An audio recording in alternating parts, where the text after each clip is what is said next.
All right, we're here with Winter 2013 Retrospective. I'm Ruben. I'm Matt. I'm Mike. Let's get into this.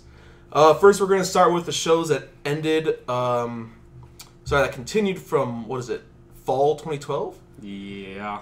Is that what we're talking about? Yeah, Okay, sure. fall 2012, it ended now in winter of 2013. You're in our Lord, yeah. We're going to start with, let's see, what do we have here? Shinsekai Yori. I'll just play on the table here. You guys take care of it.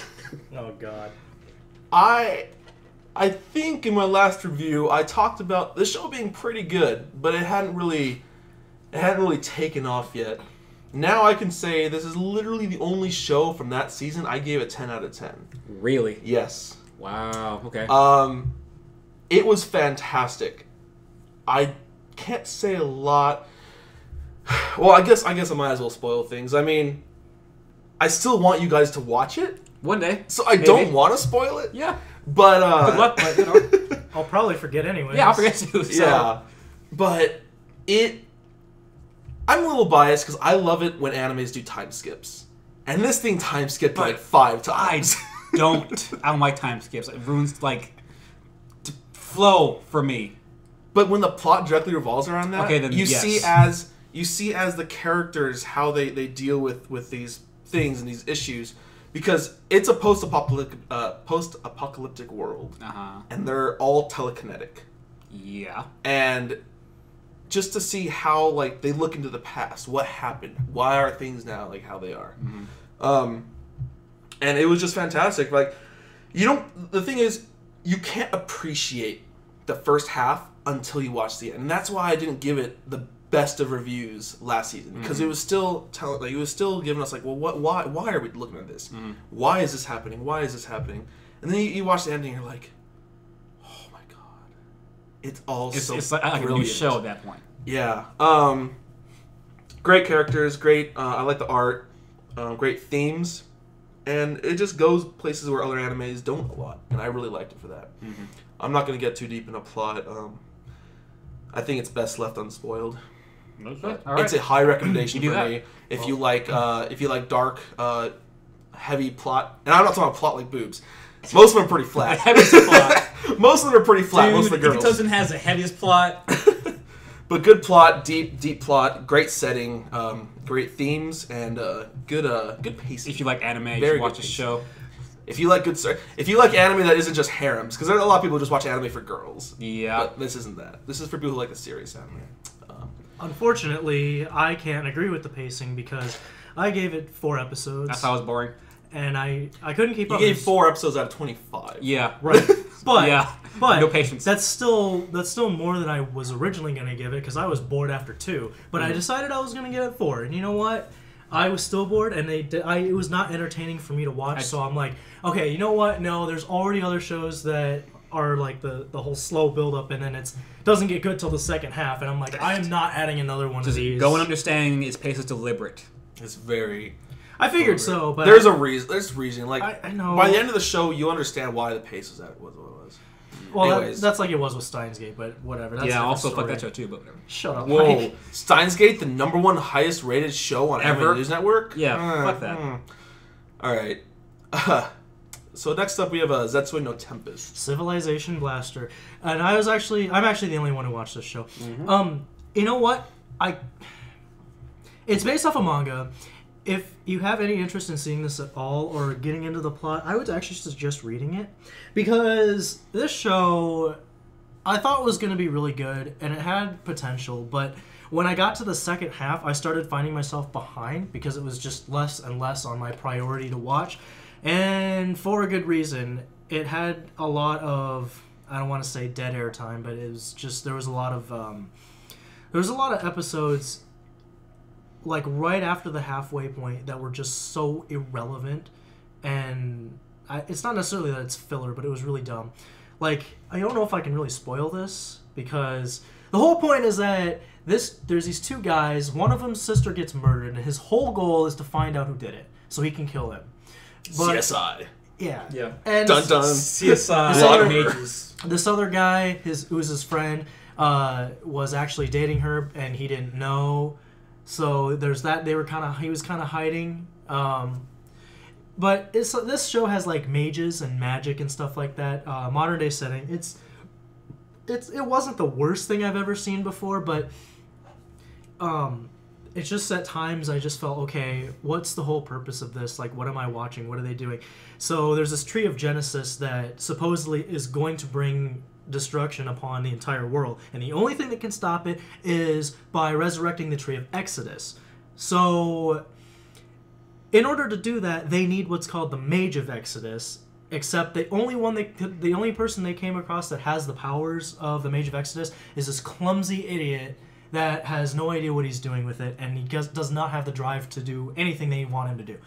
So eventually the Mage of Genesis, which is one of the main characters, she goes back in time to try. This part's really funny and fucking terrible for me. She promised this dude, that she would find who killed his sister. Like she promised that she would go do that. So she goes back in time using magic. And because magic, time travel, who gives a fuck, right? Exactly. And it was cool how they did it. But when they get there, and then she encounters this girl, and she's like, okay, I'm just going to follow you, and I'm just going to wait and see what happens, and then I'm going to find out who killed you. Mm-hmm. And then I'm going to go back, and then no one's going to know I was even here. Well, this girl knew who this mage was. The one that went back in time. And it's really dumb because then they have an encounter. And then she goes, and this is a spoiler right here, so if you don't want it spoiled, I'd suggest stopping now. But she goes, oh, by the way, I'm the Mage of Exodus, and I killed myself. Which I found super dumb for various reasons. So then she explains why she killed herself. And it actually kind of makes sense, but not really. And then she goes back to present time to tell these two dudes what happened, and they're just like, what? And actually by the end of the series... Why'd she kill herself? I actually want to know this.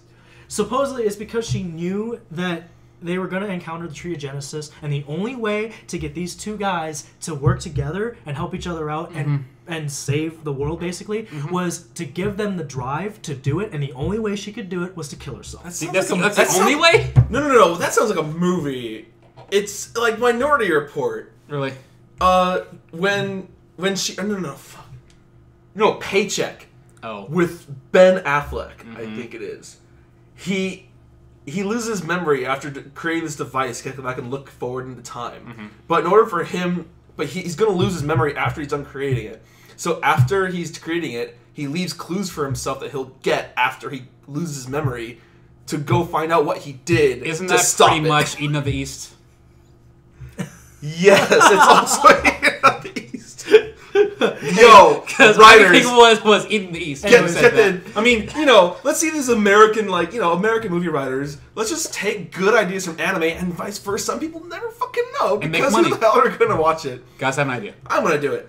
Guys, what do you think of this movie about a girl meets another girl in class, and she says, "Do you want to stay the way you are and don't become a magical girl?"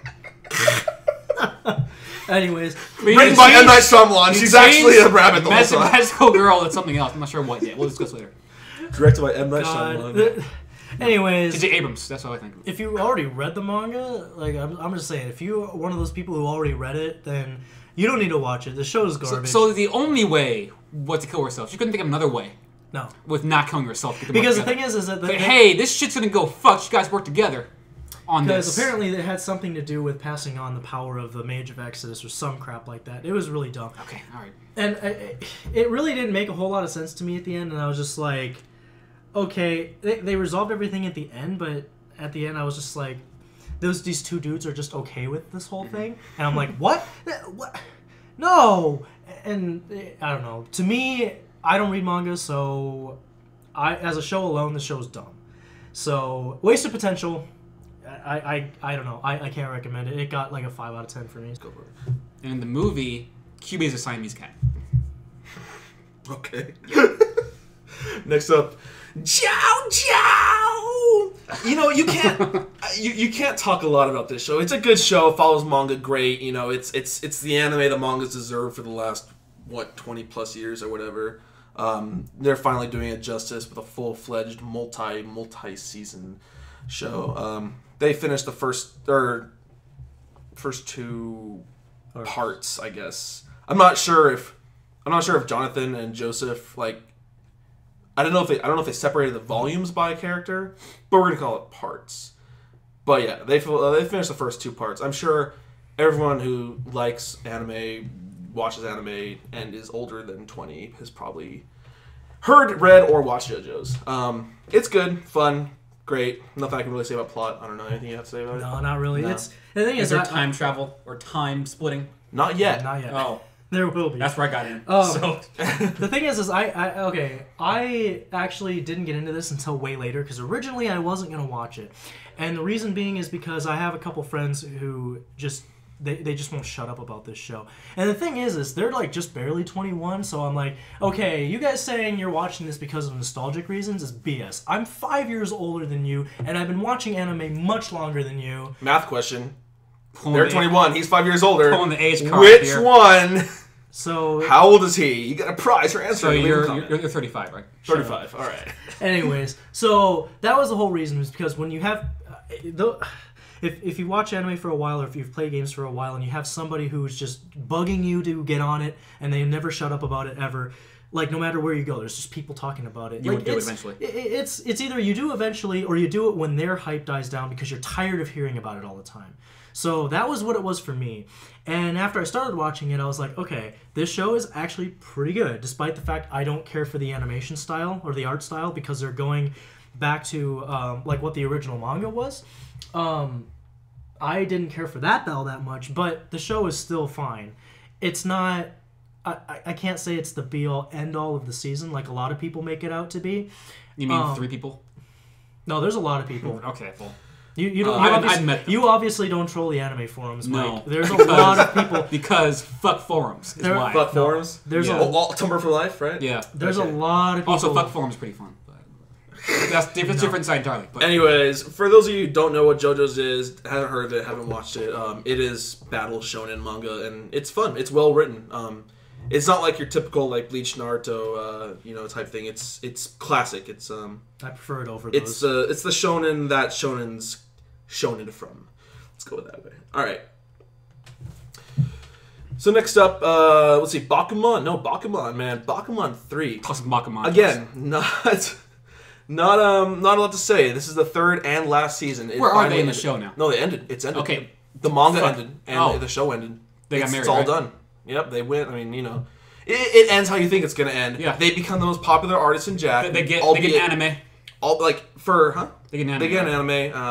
Miho. Perfect something party. Perfect crime Miho, party. No. It's not perfect crime party. Reversey. Oh, okay. The show ends with them still doing PCP, but what they did is they did a quick 1 year long anime that anime was able to surpass Nizuma Eiji's Zombie Gun manga, and they're like, we're top spot, albeit not forever, because as soon as this manga is finished, we're not going to have first spot because PCP can't make it. Right. But they do make top spot in Shonen Jack, and then they're like, oh yeah, we got the anime. Miho. She goes through some hoops and hurdles and issues. Like that's kind of the last 3 episodes revolve around is like Miho actually running into issues revolving around her getting the part. Yeah. Because I don't want to go into it, but basically yes, it ends. You know, she gets it, and they're gonna get married. Yeah. And they continue on PCP, and that's how it ends. Great show. That's shonen battle. Great show and manga. Great show and manga. It's a battle shonen show, but they About battle manga. through making manga, Which is fantastic. pretty cool. Yeah. I would recommend Yes. all 3 seasons to anyone. I agree. JC staff fucks a lot of things up. Like we're gonna talk about that in just a minute here, but they did not fuck up Bakuman. They did a very good job adapting it, good. and it was really good. So I recommend that 9 out of 10. Yeah, good show. Pretty good. You should watch it. Now let's talk about what JC staff did fuck up, which was Little Busters. Little Busters. This was highly anticipated by a lot of people since it was announced. Great opening. I'll say that much. You know what? That's probably its best aspect. I have to say. I think that's why I watch every week is for the opening and ending.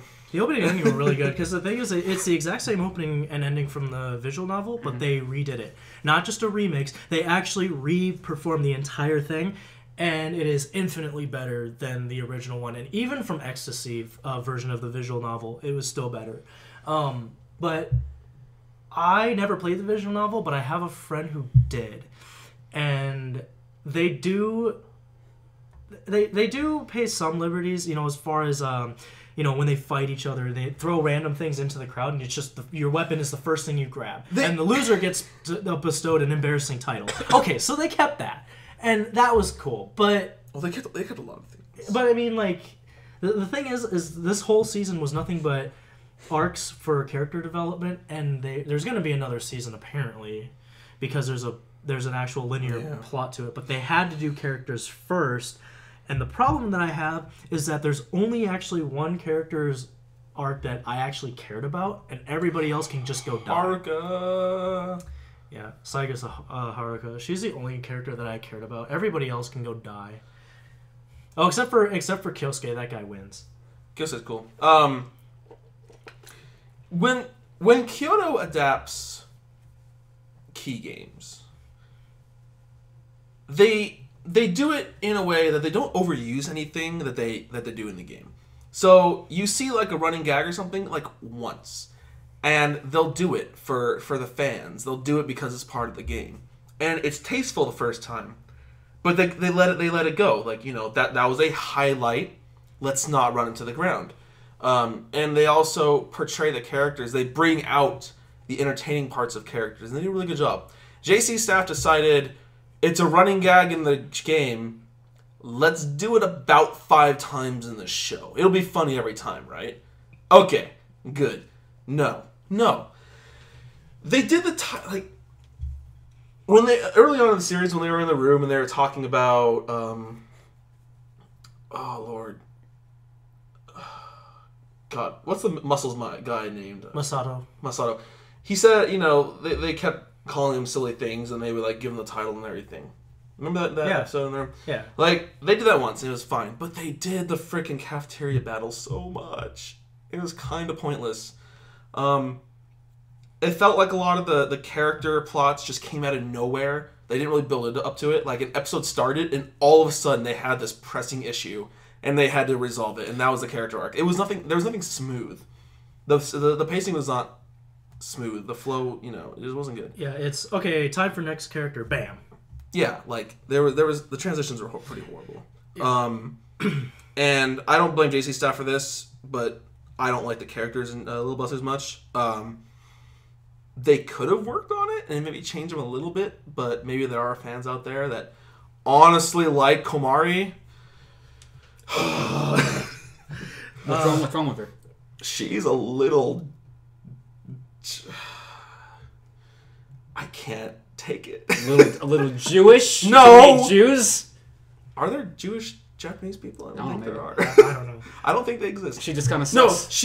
No, her voice is the most obnoxious thing to listen to next to Kudo's. And she is dumb as a brick. She's that low fruit. And, oh my god. Oh, shut up, woman. Anyways, so, yeah, Little Busters. Her voice in your head right now. I would. Fun fact, you want to know something funny? Sure, go for it. The voice actor for Kuda is the same voice actor for Maria in Boku Tomodachi. Oh, I can see oh my! How's that for context? Oh my! That's something. I can see that. Okay, all right. Ooh, but I don't recommend this show. I don't know. If you really like the game, maybe you'll like it. But there's a lot of shows you guys finished, and you says don't end well or don't end up being that good. I stopped way before. Yeah. So I think I have better taste than you guys. I'm not sure. Well, no, I mean, I hated Little Buster like in episode 10. I'm just like, I'm going to finish it anyways. Why would you do that to yourself? Because I want to watch it. Fine. All right. I like watching anime. That's what I do. I like to. Okay. What the fuck are you doing? What's next? Okay. Magi. Freaking again. Aladdin person. Yeah. Okay, well, the show. Actually, you know what? Other than like the first 2 episodes and the last episode, I actually thought the show was really good. It wasn't bad. It wasn't bad, but it wasn't great either. Like this show actually, oddly enough, this surprised me because after about episode 8, I think that was when the convention was, or like the first convention after the show started. Oh, Taiyo. Yeah. So here's the thing: is that even after just a few weeks, like the show got popular enough to where people at a local convention, like I'm talking less than 2,000 people, by the way, are actually cosplaying from this series. And I'm just like, you gotta be kidding me. This show is not even halfway done, and you mean to tell me that it's that popular already? Why? So I started watching more of it, and I just kept up with it. And I figured out why. It's because it is another one of those shonen-esque shows that people just get into because they, I don't know, it's something about shonen that just works magic. I don't know. It's, you said magic, like magi. They do there! Shut up. They do use magic and shit. But anyways, the thing is I like all the characters except for the two. Actually, I mean, Aladdin's fine, actually. I like him more than Alibaba. He's retarded. Well, that was my problem with the show, is I call it the Naruto syndrome. I liked every character except for the main character. In this case, the main two characters. Aladdin was a little bitch. Alibaba was a little bitch. And Aladdin, whenever Alibaba decided being a bitch, also decided to be a bitch. That's kind of why I stopped. He got a little better later on when he got the power of Solomon's wisdom. Whatever. Like, he was able to actually make his own decisions and be a big boy. But, god damn it, Alibaba. Yes, your friend fucking died. Every goddamn time you see anyone dying, it's not your friend.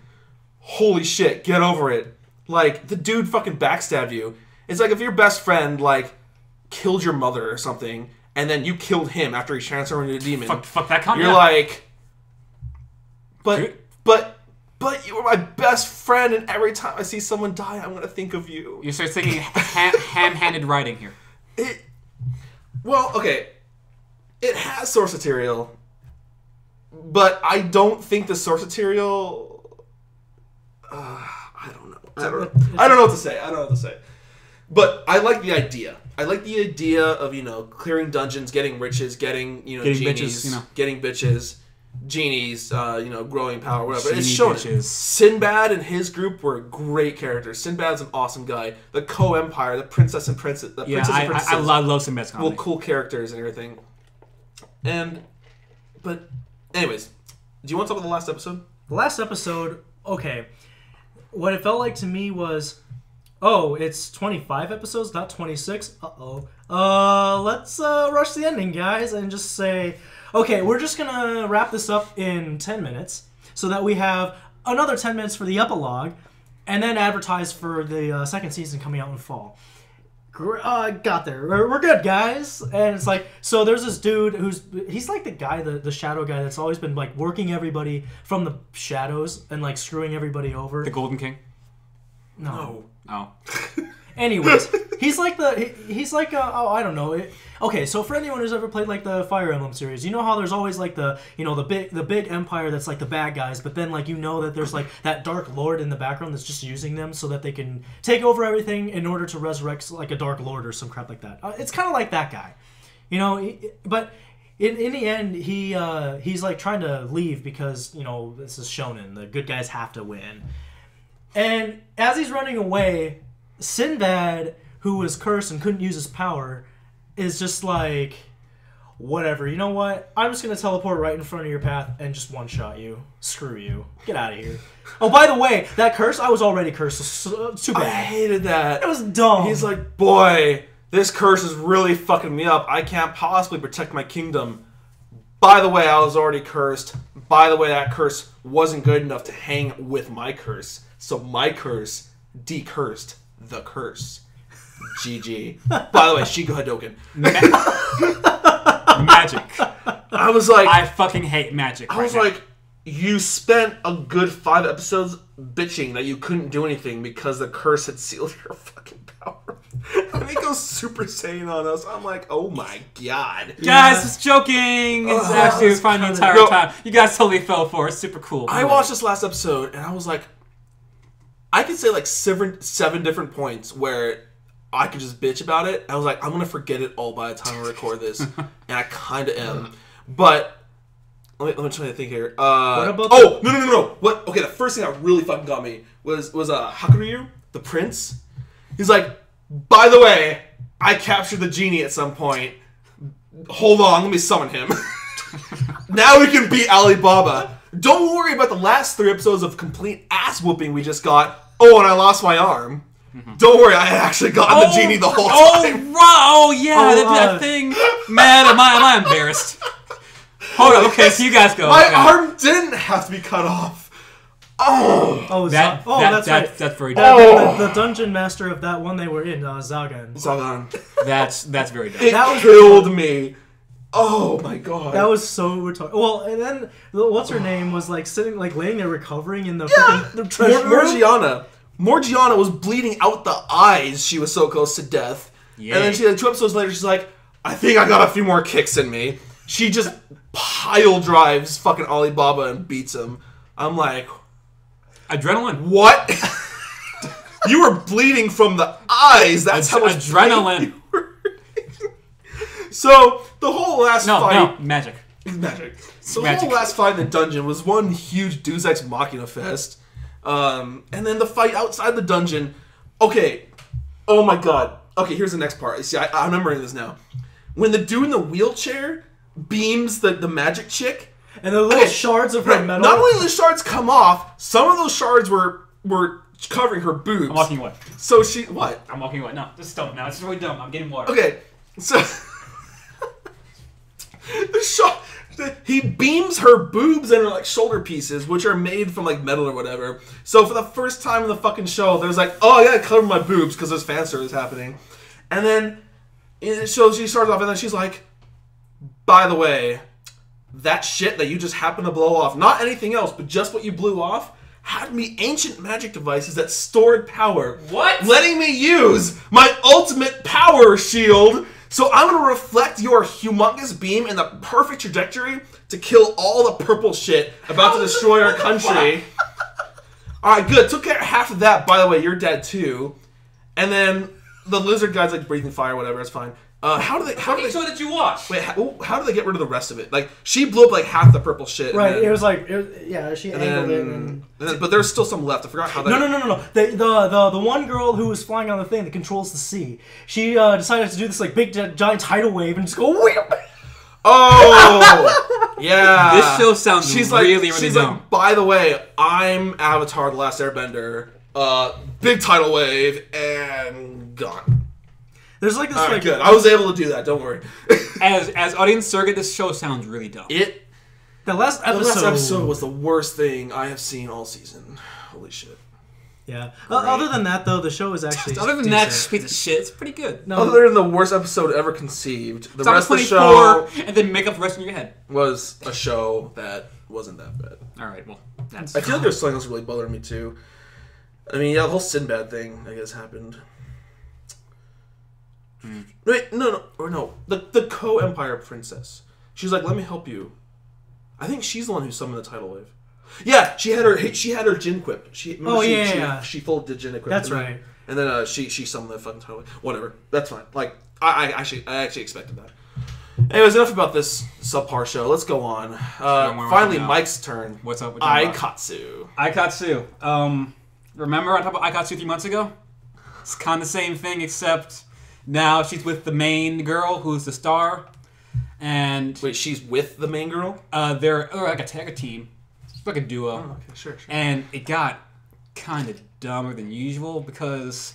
So I told you about those things where she can do like these idol appeals. Like the heart. There's a heart. I remember this, yes. So... Okay, so... There's more Does this top the Magi last episode? There's more than one. And it is supposed to be common knowledge that you can only do 3 in a day because you'll get too tired. Oh, poor girls. So they do a concert, a 3-song set, and the star can do 3, no problem. But the girl Ichigo can only do like 2 because she's a novice. Uh-huh. But you find out she broke through the barrier. The star girl broke through the barrier and did a 4th one. Everybody's Whoa! Like, Whoa! Why do you have to do 4 with only 3 songs? I don't fucking know. Okay. You can do more than 3. She's supposed to be the legendary star. I don't fucking know. That show hasn't changed very much. If you like J-pop, you'll like the show for all that is. Nothing else really to talk about in that regard. Nothing memorable? No. All right. They had new songs. That's about it. Should we move on then? Yeah, let's go ahead. This one's gonna take us a bit to talk about. Oh boy. Sakura so no pet nakana. Oh boy. Okay, let's let Mike start. Me and Ruben first. are gonna fight. Mike, you can start. You know, that show, I like that show. I like it a lot. Deep. Through the back half, started to talk about everybody, you know, getting down to end of the year. Everybody's trying to reach their dreams. Everybody trying to, you know, either graduate or reach what they're trying to reach for the entire time. For Sorata, that's been getting his game picked up by a company. For Mashiro's becoming a better manga chick. Manga chick. For Ayama, Hey, Mon girl, might you say? a Mon girl. For Ayama, such becoming a voice actress, and for what's the girl who Misaki? does Misaki getting fucked? So you know, it is. Everybody's trying Big dreams! to get down. Big dreams. Let's talk about Misaki and Jin for a minute. Jin's a coward. Jin is a coward. I don't see him that way, but sure, go on. And there was a point where it's like, it's Christmas Eve, and you're that. Misaki's like, guys, I need you guys to get the fuck out on Christmas Eve. Mm-hmm. I'm going to take him around the world. Like, we're gonna get down. And like, okay. Oh my. We won't be here. We're out. Okay. And they come back and you just find like Misaki just on the ground in a towel crying. And you find out that Jin's like, nah, man. I love you, but I want you to stay pure. So, no, I gotta go. And then it's like that. And then he's like, yo, why didn't you fuck this chick? He's like, because I'm not the man I should be to fuck this chick. And they get to a fight on the school Let me just roof. put the explicit tag on this video now. Let's do that. What's your input, Ruben, on this?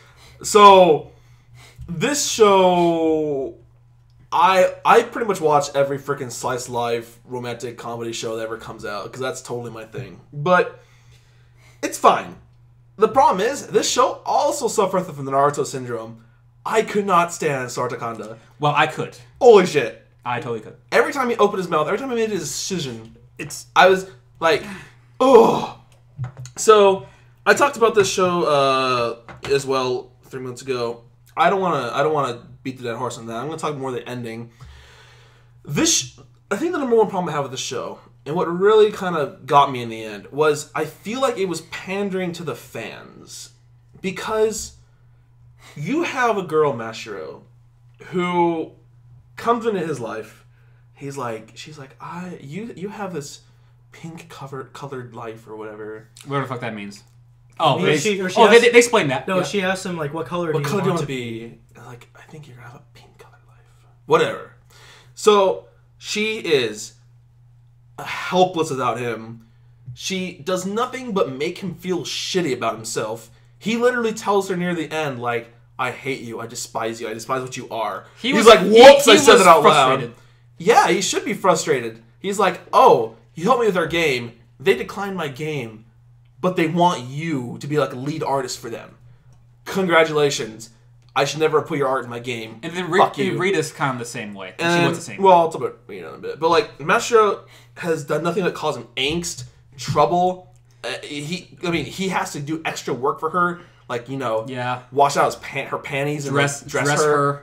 Do everything for her. She's a child. Yeah. She's literally a pet. And so then on the other hand, you have the other love interest, Aoyama. Who is infinitely better. She's hardworking, likes him, like has been a friend from a long time, moves in with them so that she can take care of Mashiro.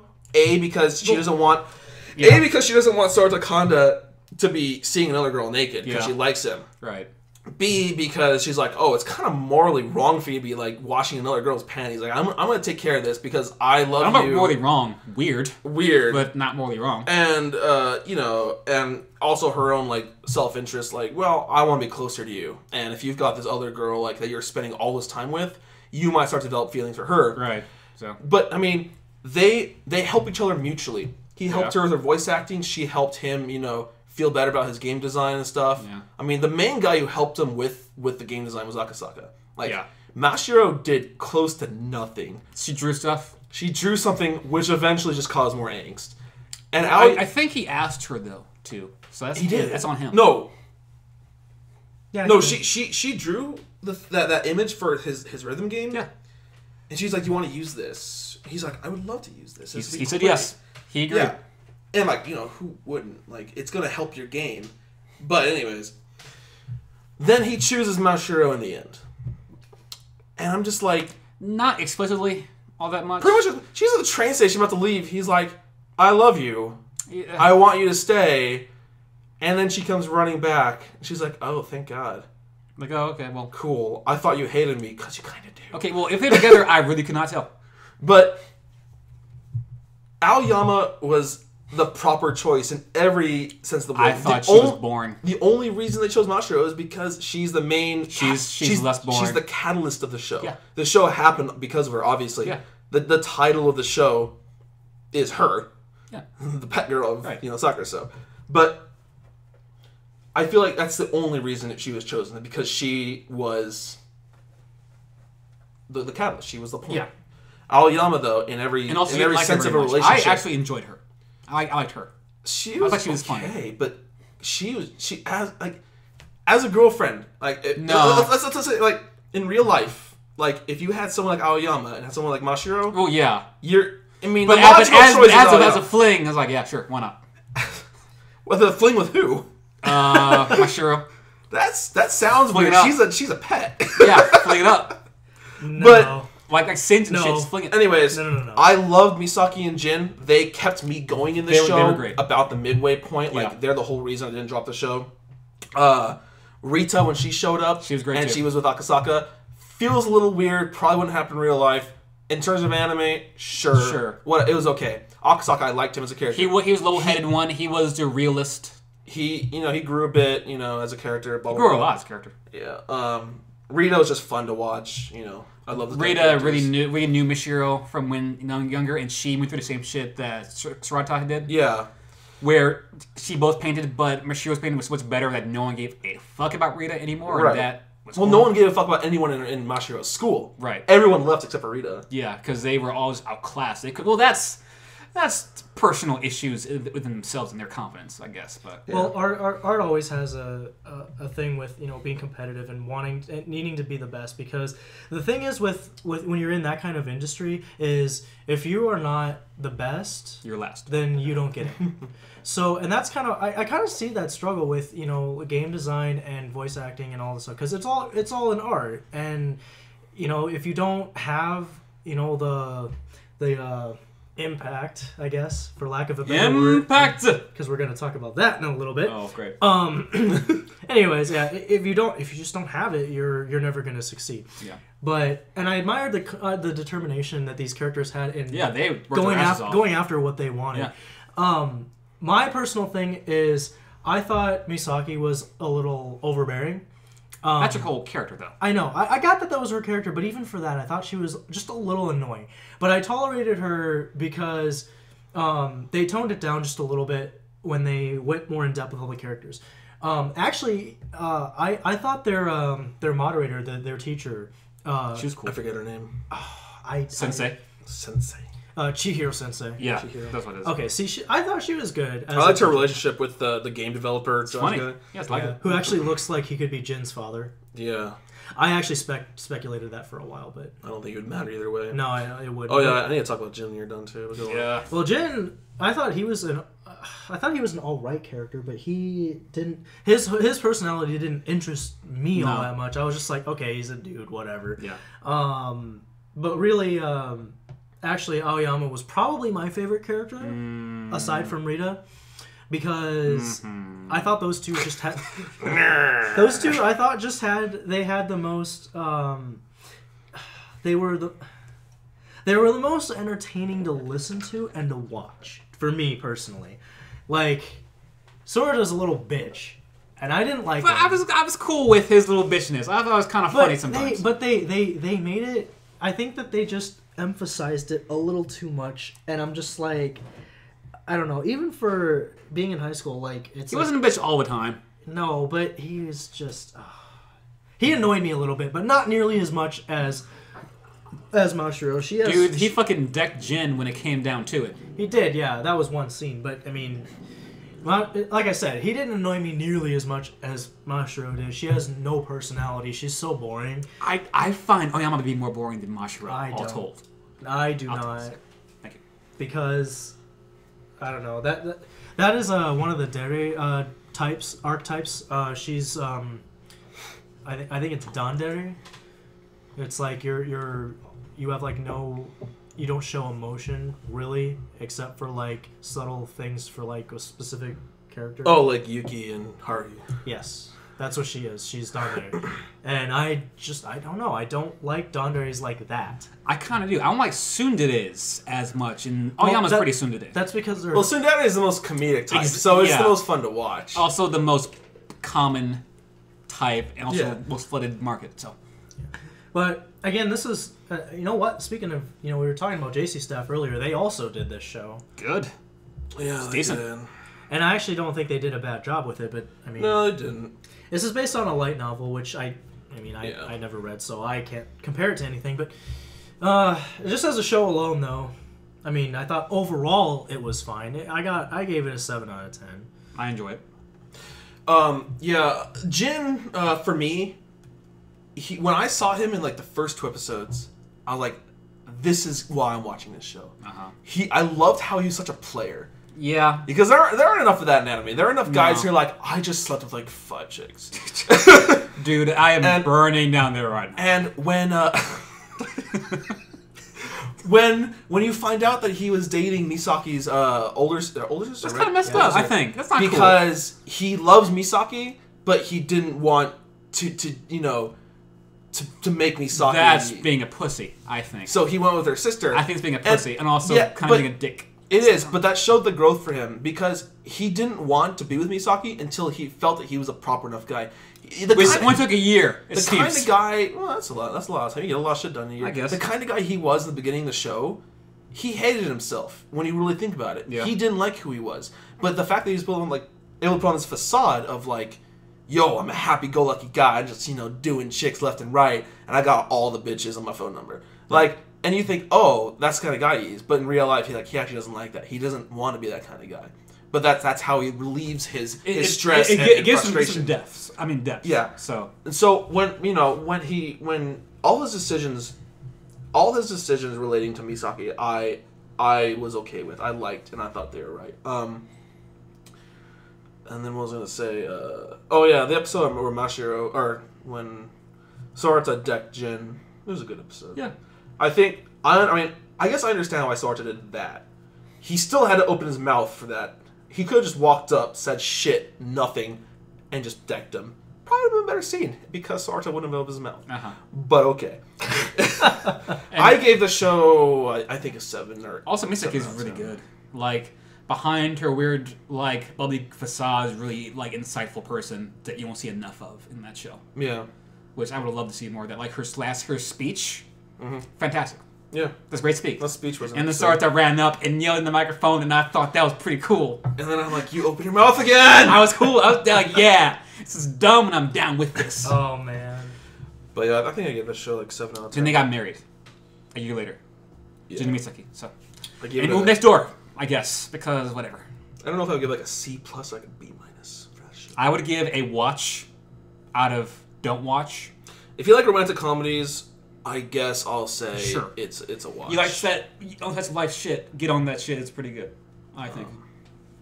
So we spent a lot of time. Let's go on. Okay, this is kind of hard. I guess this does technically fall under this. So, Girls in Panzer. Oh. Although this was already 10 episodes through by last season, and there's only 2 more episodes this season. Don't know why they did it. I'll just quickly say, great last 2 episodes. I love the show. Awesome. What's Drift? GG. What do you want to say? They should really institute regulations for tank battles to make them more fair. Because that shit's not fair. That's true. It's like they rolled 20 tanks deep and had this one mega tank. Yeah. Oh, your school only has 8? We have 20 and this giant tank that's 2 blocks long. No, my thought process was at the end of it. How much of a piece of shit do you have to feel like to lose to a team of 8 tanks? Yeah. That'd be pretty shitty. That'd be pretty shitty. They had over 30, and they're just No, I think it was 20. It was 20. Was it 20? Because 20 or 21. Earlier in the bracket, they allowed up to 10, and then it was up to 15, and I think the finals were up to 20. Was it? Oh, I could have sworn at some point they said they had like 30 some, but whatever. Okay, so yeah, it's like. Well, the school might own 30, but they're only allowed to use up to 20 in the tournament. Mm-hmm. It was just, that was my first thought though. After they won, I was just like, really, how much of a piece of shit do you have to feel like to lose to 8 Took out a bunch of them, and then like they only had at the end of it, they only had what, 3 left, or 1? 3. It was just the flag, because the 2 that were blocking the way into the building, they let themselves get decked. But they're immobile, but they're still in the way, so the reinforcements couldn't come help their flag tank. Right, yeah. They're like, get over us, and they're literally climbing over us. 1v1, bro, let's do it. 1v1. I love... This show was more exciting than most shonen shows I watched. I was like, yes, go, go, go! Drift, bitch! Okay, first off, there was a giant tank. The Mouse. M-A-U-S. Yeah, it's like a... I'm gonna make another game reference here, but if you've ever played Advance Wars, the later games, not the first one, the Mega Tank, not the Mega Tank, the Neo Tank, I guess. It's kind of like that. And so that motherfucker just packed a punch, as you can guess. Yeah, It took it out was fucking insane. The way they beat it was. They so had good. one tank ram it and drive under it and leverage it up so it's up on its back treads. Yeah. Then they had the other tank climb above that onto the front of the tank and like park next to it so it couldn't turn its gun. Yeah, I couldn't turn the turret. So the other tank shot it in like its exhaust pipe. Yeah. And blew it up. And I'm like, the fuck? Yo! It's called strategy. It was awesome. But then it came down to like they went to like this weird abandoned school. Yeah. And they had a 1v1 of tank, like flag tank versus flag tank. Just 1v1 maneuvering. And then it's like, alright, take the shit out. Got one last move in us. So they go around to the tank in like a circular formation. Then they ended up hitting the brakes and just drifting the goddamn tank so hard that the treads come off.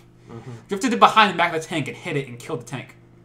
And it's done. And it was like, fuck, that's fucking crazy. They had to do it because they didn't have time to turn their turret, and they wanted to shoot it before the turret of that tank reached them. Yeah. Like, was able to turn in It's their just like direction. yeah, they wanted to get a shot in before they got shot. So they had to drift, but it was great. 9 out of 10. I recommend the show to everybody. it's a good show. Everybody. It's really good. And you only watched it because we talked about it. Yes. So yeah. What's next? Next up we got The best show of the season. Psychopaths. Second best show of the season. It's pretty good. Go for it, Matt. This is your favorite show. So start us off here. So I think we mentioned this. Did we mention this 3 months We ago? did, I think we did. Yeah. It was. I think it was right after it was right after episode 11. Yeah. So we talked about the shotgun episode. Yeah, that was pretty great. That was a good episode. Anyways, the reason why this is my favorite show is because I'm gonna say I'm a little biased, because most people who avidly watch anime should know, like, or be familiar with the studios. This was Production IG, and everyone should know that almost everything Production IG touches is automatically good. Not only that, but the writer for this show is Gen Urobuchi, who wrote Fate Zero and Madoka Magica. So you put those two things together, and it's like you really can't go wrong. And on top of that, the music and the visuals were all produced by Ryo from Supercell, and that just immediately had my attention. The opening was the guy who did the opening for Tempest. The song, yes. Yeah, the song. Nothing's Carved in Stone, I think they're called. Yeah. Which was still a good opening, actually. But the whole thing is, I like this entire genre of anime. It's sci-fi, it's seinen. It's not. They don't have any of these really dumb, like, silly, awkward moments. It's all, like, super serious. It's pretty serious, yeah. And that's what I like. I like to watch shows like that. I mean, I'll enjoy comedies once in a while, but I mean, and they have to really, like, you know, they have to really sync with me, because that's what comedy is. It's very subjective in this industry. So, you know, it either sits well with you or it doesn't. But this show was just there was really nothing I could hate about it. Everything that they did made me want to keep watching. It was the one show that, you know, every day that it came out, I was on it. And I thought the whole concept of it was great. The whole story, the whole reason for the Sybil system existing, when they find out what it is and how it's controlled, I thought that was nuts. and this is an original work too. It's not based on anything. It's not an adaptation of any sort. So, you really can't. It's literally just a show on its own. And if you like sci-fi at all, or if you like things that are kind of like CSI, or I don't know, maybe the Hawaii Five-0 almost, except it's because they're like police. So I mean, it's if you like Jersey Shore.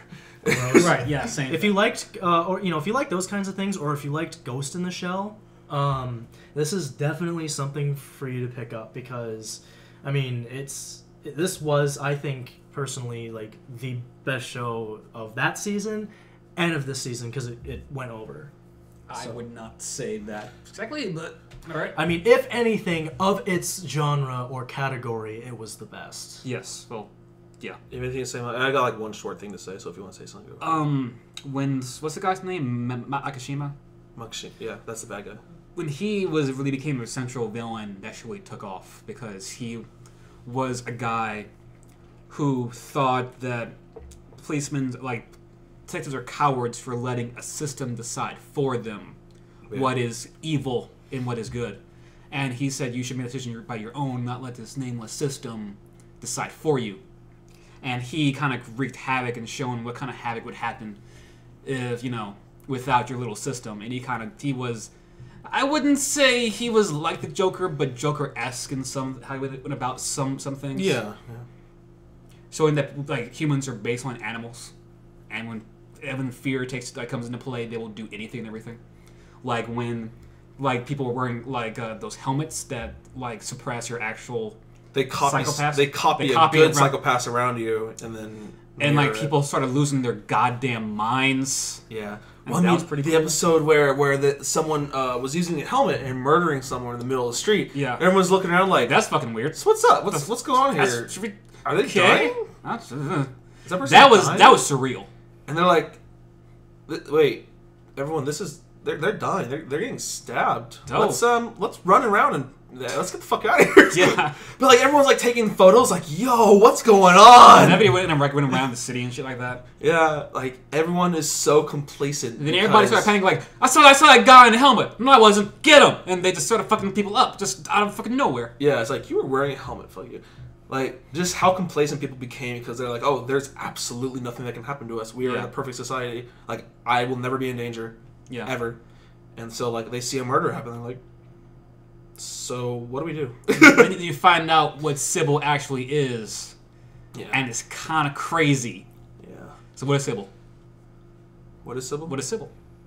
You want to talk? Okay, fine. Oh, no. Sybil... I thought you answered a rhetorical question. No, dude, Sybil is basically a collection of brains all, locked into this one weird server thing that are kind of like Makishima because he was captured by the police. Mm-hmm. And they're like, don't kill him. We want to talk to him. The Sybil offered him a position in the Sybil system because he has a mind that is completely immune to their psychopaths, regulations, stuff like that. They can't read him. And the brains they have are exactly like that. Yeah, they're all like that. They're all different. Yeah. They're all brains that psychopaths can't comprehend, so they add them to the database, I guess, sort of say. Yeah. So they can better make decisions on people's psychopaths and with their readings and stuff. And it turns out the head of detectives was the Sybil surrogate, who was an android. Yeah.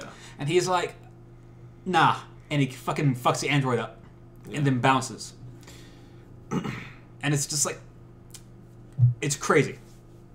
And at the end of the episode, at the end of the show, Sybil still exists. What's the chick's name? Tsunemori. Tsunemori learns about Sybil's system, and they let her find out because they believe because of her high honor, she'll never tell anyone because she knows that then the world will go into chaos. Mm-hmm. More importantly, Ginoza does not need his glasses. Yeah. That was the only thing. In the car when they're driving, in the background, you actually see a poster that says Megane mode. And then he's right after that, he's by the way, what happened to your glasses? Yeah, I mean, throughout the show, he's struggling with his psychopaths becoming more clouded. Yeah. Just like his father, who you find out is also a detective. Enforcer. Who's now an enforcer. Yeah. And he believes he's the one going down the same paths as him. But then in the final confrontation with... Makishima. Yeah, he ends up dying. And that drives dude over the edge. And like once Makishima's taken care of, he becomes an enforcer. You know he lost a limb. Nothing fell on him. Was it his whole arm? He always had that arm. No, his father had the arm. Yeah. Ginoza lost his arm when the thing fell on him. I don't think. And his father tried to save him. Maybe. And I then know, like, he broke his arm. The explosion killed his father. Yeah. I forget if he had a synthetic arm at the end of the show or not. I don't think he did. I haven't seen it. I don't remember. Yeah. Either way, not too important. Anything else you want to say? And there's also discussion about how what the fuck is his name? The main enforcer. Kogami. It was noted how Kogami and Makishima are kind of like deep intellectuals who quoted philosophers and a lot, and how they were very similar, which it made sense that they were like on opposite ends of the law, pretty much, and how it came down to them when it came to seeing who would prevail over the other. And how like he found out what Makishima's next plan was by going on a forum. They still have those there, and saying, all right, what idea seems the most fucked up? It was like futuristic 4chan or something, or futuristic 2chan. Yeah, it was something like that. I don't know. It was still good though, and the only thing, it ended exactly the way I wanted it to. I really wanted to see Makishima die because he's one of those guys that's too dangerous to let live. I wanted to see Kogami cleared, which was a plan that Tsunemori had made a deal with Sybil that if she brings in Makishima alive, then it'll clear. Well, you have to first you have to say that there was a part where Kogami was like, "Yo, Kami, we were gonna kill this guy. Yeah. I don't want him to live. I don't want him to be brought in alive. Screw that. I'm gonna go kill him." He escapes. He finds a real gun because he can't use a Dominator without authority. Right. So he gets a real gun, a 6-shot revolver, Yeah. and goes out to find Makishima by himself. And that's why Tsunemori is like, I'm pretty sure she likes him or something. She's like, here's the deal. I know what's up with the Sybil system now. Here, if I get him in alive, you clear Kogami, all his shit. Like, you let him continue his thing and have a free life. If he dies, then you win. You get your side of the bargain. Kogami gets killed. Yeah. Kogami ended up killing Makishima in the end. Makishima just ran too long. He got hurt. He just kind of gave up. Kogami, at the end of the show, is still living the rogue life. I thought he was on like a boat or something. Whatever he's on, it's the rogue. Reading something. It's the rogue life. Yeah. Now Tsunemori is like the main detective, and she has a new chick coming in. I loved how that ended. It's like the new girl, like pretty much the exact same scene as where Tsunemori like came in the first episode. Except she's more accepting about the enforcers because she knows. Yeah. I did think that was cool. Here's my 2 cents. I have one quick thing to say is I love the show. Great show. Recommend it to anybody. It's sane and dark, good plot, deep thought. A lot of the same reasons why I would say Shinsekai Yori. Like I would recommend that. Very similar reasons. The only reason I gave this show a 9 out of 10, there was one thing that really bugs me, and it was what Mike said earlier. There is a part where Kogami escapes, and he's like, "I'm gonna go find this motherfucker. I'm gonna kill him." Yeah, that's fine. He goes to this retired dude's house, some friend of his, and they talk about what could Makishima be doing. Yeah, blah blah blah. A lot of good discussion. I liked it. And then he's like, "You guys are very similar. Look at this forum. How people have thought of hundreds of ways of destroying the city. I mean, that's just choose one. Yeah, just choose one. Use your gut feeling, and you'll probably be right." Wow. I actually bought that. Bullshit. I bought it. I'm like, yeah. No. I feel like the writers are like, we don't have enough time to actually go through maybe another 10 minutes of Kogami figuring out a better way. So we're just gonna fucking I don't care how something you and me, Mike, we could be the same motherfucking person. And I guarantee you, we look at a list of 100+ ways of doing anything, you and me will not choose the exact same Probably one. not. But and when you're betting the fate of a city on this guess, you're got there. Oh my god. I was watching this episode, I'm like, no, Urobuchi, you're better than this. You're better than this, boy. Don't write this garbage. So yeah, he does that, and then the rest of the show starts. I'm like, that, I couldn't take it. That right there. I was fine with it. It was just their idea of saving time or something. I kind of want to see more. I want to see a movie. I kind of want to see Ursa Mori. I don't want to see a whole other series. I just want to see a movie of the downfall of the Sybil system, which I'm not passing off as undoable because Production IG did do that for Blood Sea. They made a movie to end out the series. They could just make a movie to end out Psychopaths. Yeah. You know, just Look, that show's better than Blood Sea. That show's a lot better than Blood Sea. So I would watch it. Yeah, watch this show. This is a great show. You should watch it. Yeah, it really is. All right. Next up, robotics notes. I don't have much to say about Back this. here now. Do you want to say anything? Nothing other than the fact that this show ended exactly how I thought it was going to. Not necessarily how actually, you know what? I was fine with the way it ended.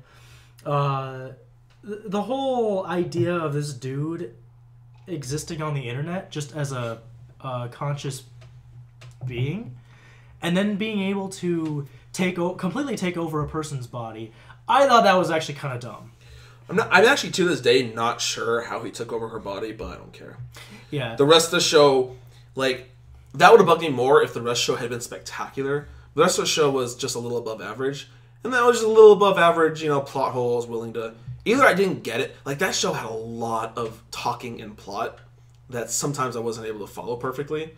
It's science adventures. They tend to do that. I think it's better. I think this show is better as like a marathon show, so you can keep it all fresh in memory as you're watching the whole thing. When you're watching it over 22 weeks, you're like, did that happen? Yeah, I mean, and the thing is the first 9 episodes, they don't even really do anything, and it's kind of boring. It has the Steins Gate effect, where it doesn't get good until the second half, and then after that... Steins Gate got good in like episode 6 for me.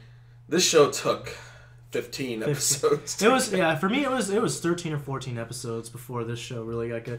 And the thing is I really don't want to. I hate to talk bad about it because this is also Production IG, but I don't know if I can really blame them if they're following the what's this based off of, visual novel, just like Steins Gate. Yeah. I don't know if I can really blame Production IG or if it's just the original source material. I've never played it, so I don't know. But Brian played it. He said it was really good. In the end, though, it was fine. They resolved everything. What I just couldn't get behind was...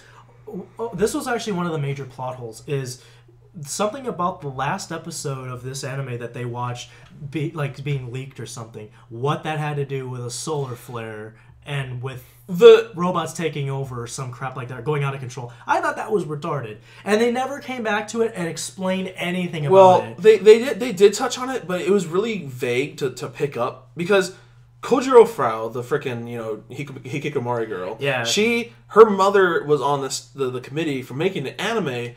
I forget what the connection was between her and some kind of murder, right? She was murdered, but I forget what the connection was between her and the guy who's doing all the notes, Kimijima. Yeah. And he was the one trying to perpetrate the solar flare project to destroy the world for no reason. There was a connection. Everything connected. It's just really hard to follow. This show needed to be more concise. I think the show would have been perfect as 15 episode series. Maybe they could have pulled a Kokoro Connect, do a 12 episode series and then release 3 or 4 more afterwards because they can't film another season with it. It dragged on a little too long. It was a good story, good stuff. Just too slow. The pacing was too slow. I think pacing was the number one issue for this show. Yeah, it was really slow. And the thing is I didn't even have respect for the main character until after episode 16. He was a douche. You're oh, he cares because he's eating those disgusting buns or whatever. Oh, that was dumb. But he's a douche. So is he a good guy or not a good guy? I mean, all the other characters I really like though. His childhood friend, Aki. Yeah, I liked her fine. I liked Subaru. She's fine. the only character I like. Subaru was fine. Fraubo was awesome. She was my favorite character. And even the old guy, the guy that was in the I forget his name, but she was the grandfather of the karate chick. The karate girl, yeah. I forget what his name is though. I can't remember her name either. But anyways, he was a good character. The karate girl was a good character. But there's just nothing spectacular. There's no spectacular. It didn't stand out the way... There's no impact there? There's no impact. It just didn't stand out the way I was expecting it to, because this is the third show in the Science Adventure series. We had Chaos Head first, then we had Steins Gate, and then we had this one. To be fair, the show is better than Chaos. Well, Chaos Head was the worst. But Steins Gate was phenomenal, and I was kind of expecting the same caliber because I thought they learned from, okay, Chaos Head was a flop. Well, it wasn't. Production IG didn't do Chaos Head. I know. No, didn't do Steins Gate. No, White Fox did. Yeah, so I mean, I don't know if they were Production IG didn't have anything to learn from. I don't know. They were just going on their own thing there. Well, they had to have done research and seen the previous series. So that's what I'm going with. But and then we have another one coming out that's called Occult 9, and I don't know when that's coming out. But Aliens. But it's a thing. Wait, aliens came into play? I don't know. I mean, You're not sure, huh? Robotic Assault's got a 7 out of 10 for me because just because of the fact I couldn't follow a lot of the crap, and I'm just like, whatever. And the first entire half to me was just irrelevant. I think I gave it an 8 out of 10 just because I couldn't stand putting it on the same tier as Sakura So. Which was okay, yeah. It's all relative scale to me. I couldn't give Sakura So less than a 7 for shows we'll get to later, but it was still worse than Robotics Notes, so I couldn't give. I want to do like a decimal scale, so I'd be like 7.0 for Sakura So, 7.5 for Robotics Notes. I don't know. So next up, I'm gonna quickly just mention Saki the Chica chapter. We're having it's like one episode per 2 months or something, so like that. Great. We're on episode 3 of 4 of the bonus. It's great as always. If you're watching Saki, if you're not watching Saki, watch Saki. Always Saki. No, Mahjong anime. We've probably talked about it before. I can't. Oh yeah, did I talk about it before? I think we did, yeah. It's fantastic. If you like Mahjong, watch it. It's still going on. Also, a quick note, Tante Opera Milky Holmes Alternative. It's Alternative 1 and 2. It's just a 2-part OVA series, and to be honest, it's kind of just better than this series ever was, because unlike the exact same plotline they used for the first 2 seasons where they lost their powers and they're going to spend 12 episodes doing nothing and finding their powers, this alternative series actually has to do is if they actually act like detectives, use their powers, and solve mysteries. Which is crazy. Great! It's crazy thought. No way! I know. I actually enjoy the alternative series a lot. So if you watch Milky Holmes, go look for Alternative 1 and Alternative 2 and enjoy. You'll actually get to see them use their powers. Okay, so the first one from this current season, we're going to start now from shows that started and ended this season, or are still continuing. Starts with an A. And rhymes with KB0048. Oh, it's me? Go for it. All right. AKB0048, based on the incredibly popular and fucked up J-pop group. So do the girls in the AKB48. anime also go into porn? No. Darn. No. Sounds like a failure of a show to me. Yeah, after watching the first season, I got irrationally interested in AKB48 on a pure educational level, and now I've learned a lot more than I ever wanted to about AKB48, but whatever. So this is jumping off the first season, where the first season, the girls see an AKB48 concert when they're younger, and they want to grow up and be an AKB48. But the thing about this world they live in is that the world they live in, Lancaster, has for some reason an entertainment ban. You can't entertainment there. Only work and go home, and that's it. And then, life. Yeah, and then AKB48 comes by, had this gorilla concert. And they're like, oh my god, this is incredible. I kind of want to join AKB48. It's like, girl, join AKB48. And they join AKB48 because AKB48 sends out, go to, forum threads and, really encrypted emails saying, we're recruiting for AKB48. You guys should come join us. So, and you have to submit a video of saying, I think, why you want to join or whatever. Or if you're singing or something. And if they like your video, they'll send you a encrypted email, and then they'll get this weird rogue spaceship to come pick you up. Rogue spaceship. Because you can just notice a spaceship. You better be here by 1, or we are out. We can't be here much longer. So they join. And the thing about AKB is that just because you join doesn't mean you're actually in it. They have these things called understudies, which are newer girls who are there to learn the ropes and learn about the singing and the workings of AKB. And as if it's a real understudy to a real group. Yeah, exactly. And where, if they prove their worth or someone comes down with something, they can always jump in and join the main stage. And dudes, these chicks work their asses off. Man, they have to work out. They have to do dance practices, stuff like that. Like same thing with, you have to be diligent about how you maintain yourself. And the thing about it's interesting is that the people in the main AKB48 are based off the original members of AKB48. Meaning there are girls Is the foreign girl there? There might be one.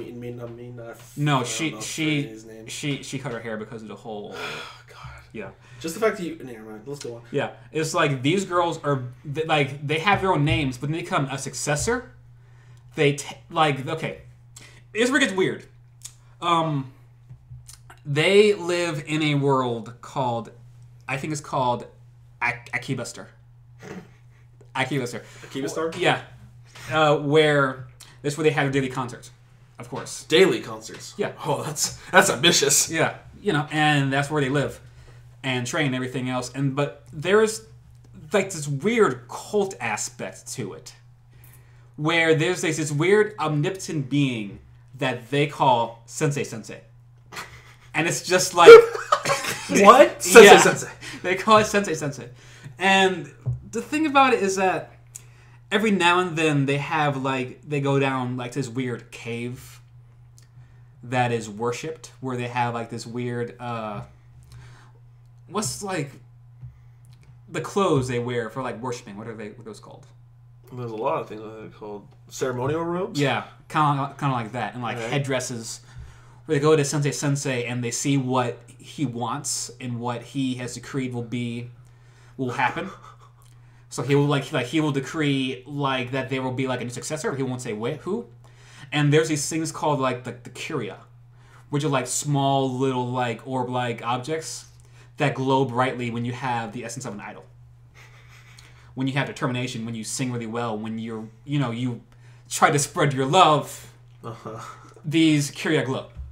And as a curia, they kind of show you a window into the future where they show if successor will happen. They'll say who's here now and who will be later.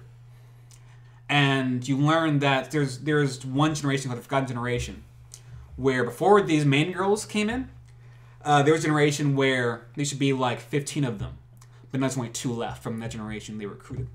And they've been there for like years and years. One of them comes down with a fever, and she's sick, obviously. But then you learn that becoming a successor, you have to have fever first. That's like I know. What? Yeah. I'm not sure. I forget why. But you have to have fever first, and if you are able to say "fuck that" and dance through that fever, you will then get your successive power.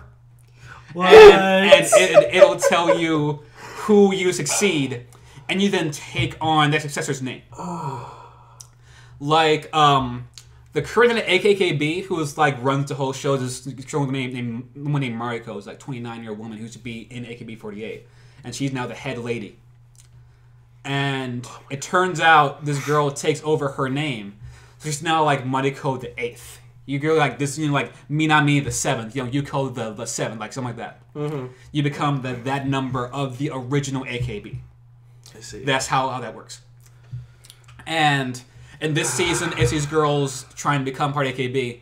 And there's this aspect called the Center Nova, where you are the top AKB girl. You are unquestioned top dog. And you become Center Nova. You guys are going to like this. You become a Center Nova, you basically disappear. You go into like this weird idol heaven, which I'll get into in a minute. And if you are the top dog and you spread so much love that the Kyria glows so much, you kind of get this power. And then you go and you disappear and you go into like this weird idol heaven. This is a deep show. This is anime. Sounds kind of dumb. And later in the show, they kind of like manufacture arbitrary rules to becoming a Center Nova. Huh? Where it needs to be having a concert. It needs to be raining. Yeah. And the concert has to be attacked. What? I forgot to tell you about something. There is this apartment where you know how there's no entertainment. That's someone to enforce it. There's a department that enforces no entertainment policy. Mm-hmm. And the more I think about this, the more dumb it sounds. They have these weird Gundam-like things that they use to attack the concerts. And when they do guerrilla concerts, they have this. The ATB has a ship called this dumb-ass English name. They call it a Flying Get. This sounds incredibly dumb. Yeah. The more I think about it, the dumber it sounds. And when this happens, the ship can transform into like this little like weird floating stage where the foot treading's like the lights, like the whole like giant structure. The Flying Get transforms into a stage. In a sense, to where they control the lights. Okay. And then there's like each of these girls have their own little like floating type of like triangle V thing that they dance on that is fused together during other times, and they dance on it. But when the attack happens, the stage splits, and they each have their own little stage that they can use to fly around to fight. Because it turns out between also dance practice, they also have combat practice where they learn how to fight with like weird lightsaber things. There's one girl who's like an android, and they never explained that. Yeah, they can shoot weapons. She can shoot rockets from her fucking arms. Oh my god! And one girl has like this weird little wand she has that doubles like a stun rod. So it has a heart. And in the last episode, she's like defending, and she says "heart attack," and she hits the goddamn mech, and it stuns the mech because like traditionally it's like a stun gun. Right.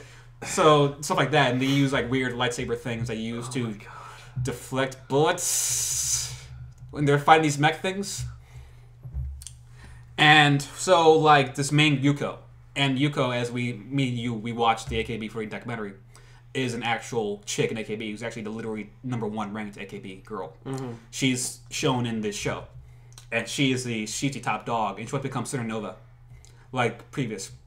So the concert they're doing is attacked, and it's raining, and she defends them, and then because they're also performing as they're defending the concert, they're singing and dancing and fighting at the same time. True idols cannot let down their fans. Yeah, and she kind of goes Super Saiyan a little bit. And she gets her aura and the Kyria glow really brightly, and then she defends the concert, and then she kind of goes into heaven. And this show got 2 seasons? Yes. Okay. And I haven't gotten to the main characters. It's the fucked up part. This show is deep as hell and kind of dumb, but crazy. Okay.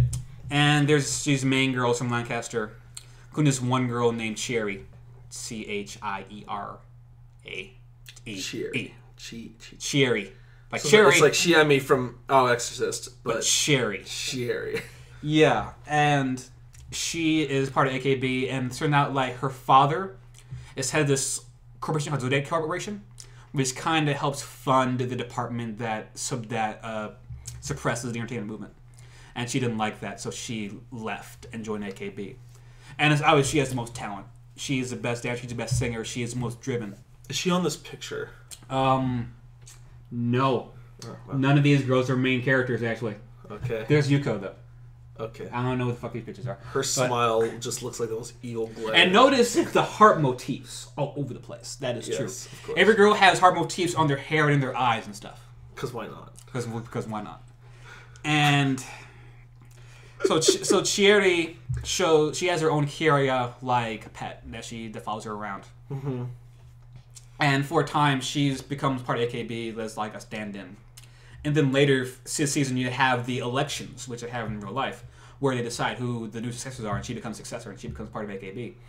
And it turns out that her father, with all his resources, like modified and amplified her popularity to make her part of AKB. She didn't really earn it, and she didn't like that. And it turns out it's really weird. So it turns out she wants to talk to her father about this. Wait. Her father, who's against the entertainment movement, gave her enough artificial popularity. It gets better. Because I found out that the military of that want to weaponize Centernovas. Yeah. Which is why he wanted to try to really capture AKB and see what kind of power they had. Because Because actually, the Kyriad run on this weird element called like the dualium or something like that that helps power their idol powers. And she goes talk to her father, and he's like, "Show me your radiance," and she starts dancing and singing, and like he says like this part of element he has in his office that he plays with, and it shines. And then one thing that happens, I don't explain what happens, and he just gets fucking sniped. He gets sniped, and he dies. Cool. So she's distraught. At this point, the department has run AKB out of their town because during the fight that Yuko became a supernova, they destroyed AKB, so they had to bounce. People of Agapistar are not happy, and they hate AKB now. They try to go back to have like a concert to get them to come back. And it gets more and more convoluted where they end up going to this weird dream train like Baccano.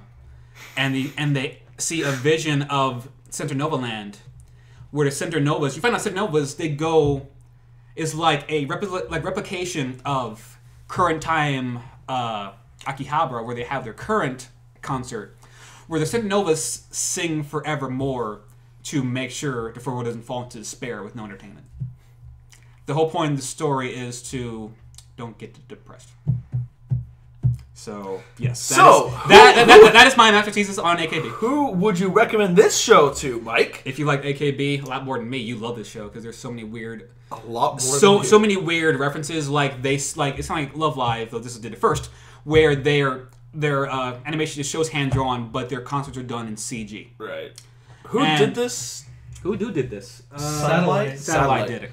It's like, they actually do sing, like they show things like their practices where they're practicing and dancing the same choreography, like songs, River, Beginner, Akakata, stuff like that. They even create No Name, which is actually the name of the AKB members who voice some of the characters in the show. Have their own group now called No Name. And then they make that group called No Name where Sensei says, no name. No Name. And they figure out that it means a new understudies will have their own group called No Name. And those songs are the same songs, the same choreography. There's no Sugar Rush, unfortunately, but whatever. It is, if you like AKB, if you like J-pop in that regard, and if you kind of like the idea of like an underground music unit, if you like music, ultra silly stories. Oh yeah, like the more I thought about it, the more weird it got in my head. So it's really deep and complex, maybe for its own detriment. And we all know how much you love AKB, so I like AKB. I find AKB interesting.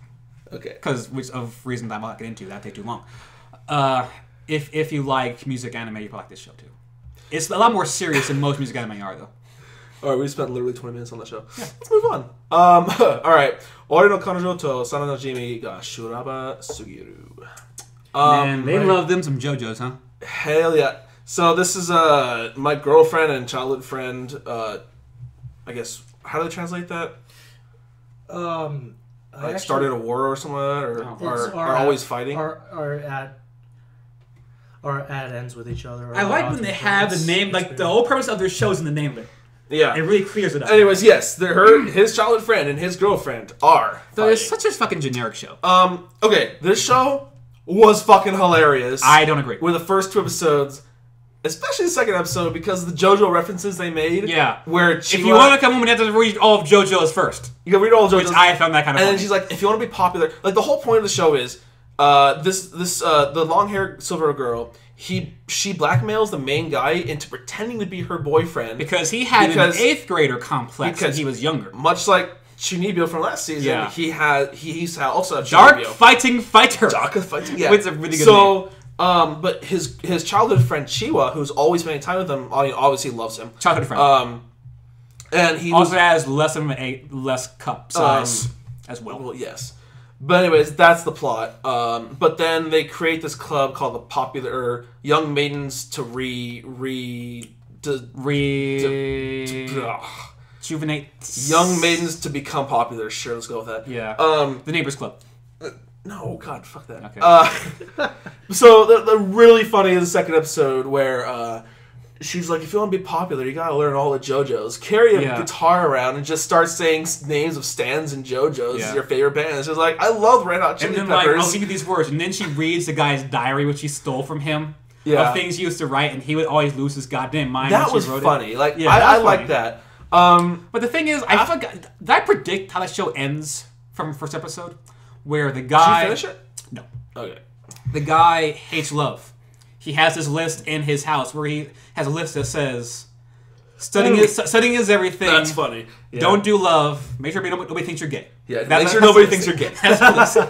And she hates love, so you want to do love. So the silver-haired girl is a transfer student, because, obviously. And she comes in, and she takes interest in him, because I think she found his diary. And she's like, hey, I hate love too. He somehow had accidentally sold his book to some library next to a train station, or like some bookstore next to a train station, and she just picked it up, or she picked it up along with some other bookstore, and she's like, "Oh, this has a name in it." Yeah. So she's like, "I'm gonna blackmail you if you pretend to be my fake boyfriend." Yeah. And I predicted that eventually they'll both grow out of that, and she'll grow to love him, and then he won't choose anyone, but he'll still be cool with love. The thing with the show is, the title made me think they were going to be legitimately girlfriend and boyfriend. As funny as the first and second episode were, I was actually really put off the fact that it was a blackmail situation. I was like, oh, fuck. Yeah, kind of. This is kind of standard now. Yeah. The show, after the first two really funny episodes, was kind of subpar. It got melodramatic real fast. Yeah, like, I just didn't... Nothing was really that interesting. Until Fuyumi showed up, the red-haired girl, pink-haired girl, the hall monitor. Oh. I enjoyed the show after that until the end. I stopped where dude was getting all these love notes in his locker, and he went up to the roof, and a chick like on like a fucking Vita just saying "I love you." Yeah. What the fuck happened with that? On a Vita. On a Aviva. Sorry. What did happen? Like that was during the part I didn't really care about. Do you remember? Yeah, I didn't care either. Okay. Did you watch it? Yeah, I did. I stopped it. But I didn't care though, because I was just like, whatever. Like the third character they brought in, or the blue hair one. Well, okay, Fuyumi showed up early, but she was like, "Fuck you all! I'm gonna shut down your fucking club." So this is a lot like Boku right now. So, like, that was the whole premise until he went to summer cram. It was like extra classes for college prep. Yeah. And she was in it. And then his friend, who, to the end of the series, we don't know if he's gay or a trap or a reverse trap. Mm-hmm.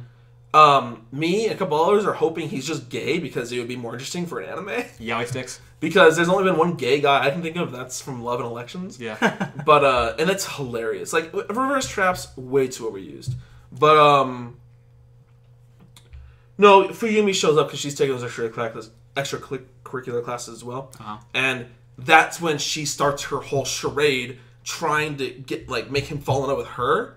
But she's so high and mighty, she makes everyone else believe she has a boyfriend. Mm-hmm. So she's got this. Wait, is that the girl's sister?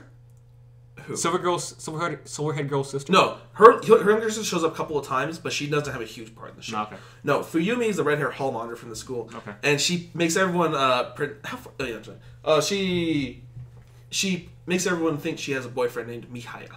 Mm-hmm. Some foreign boyfriend. Mm-hmm. And so the whole time she's like trying to go out with the main guy. What the fuck's his name?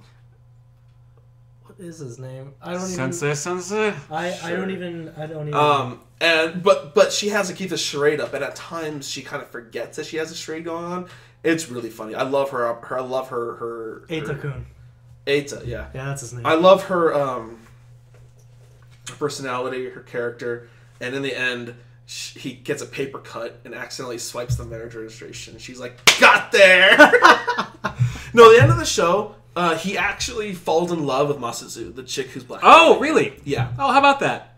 Crazy. But none of the girls are gonna have any of that. So they all. Of course. He on the last episode, he's like, "I'm gonna go make all the other girls hate me."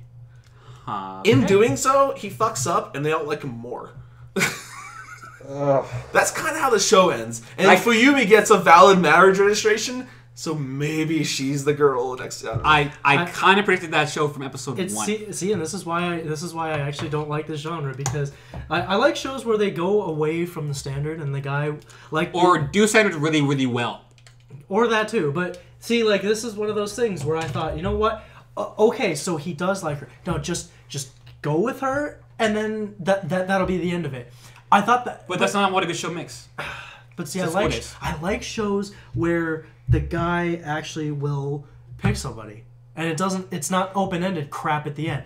Like, what show has done that? Shuffle, the anime. Yeah, it shows a bad girl, but whatever. But the one with the green hair with the little whatever. Freaking Asa, yeah. Yeah, whatever. Asa. Anyways, the fact of the matter that he picks somebody, that was good enough for me. Well, I mean, in this show, but he did pick her in the end. But he just, he can't handle all these bitches. He can't hold whatever. It's whatever. It's still. I think I gave this one a 7 as well. I gave it an 8 because I still liked it better than soccer. So.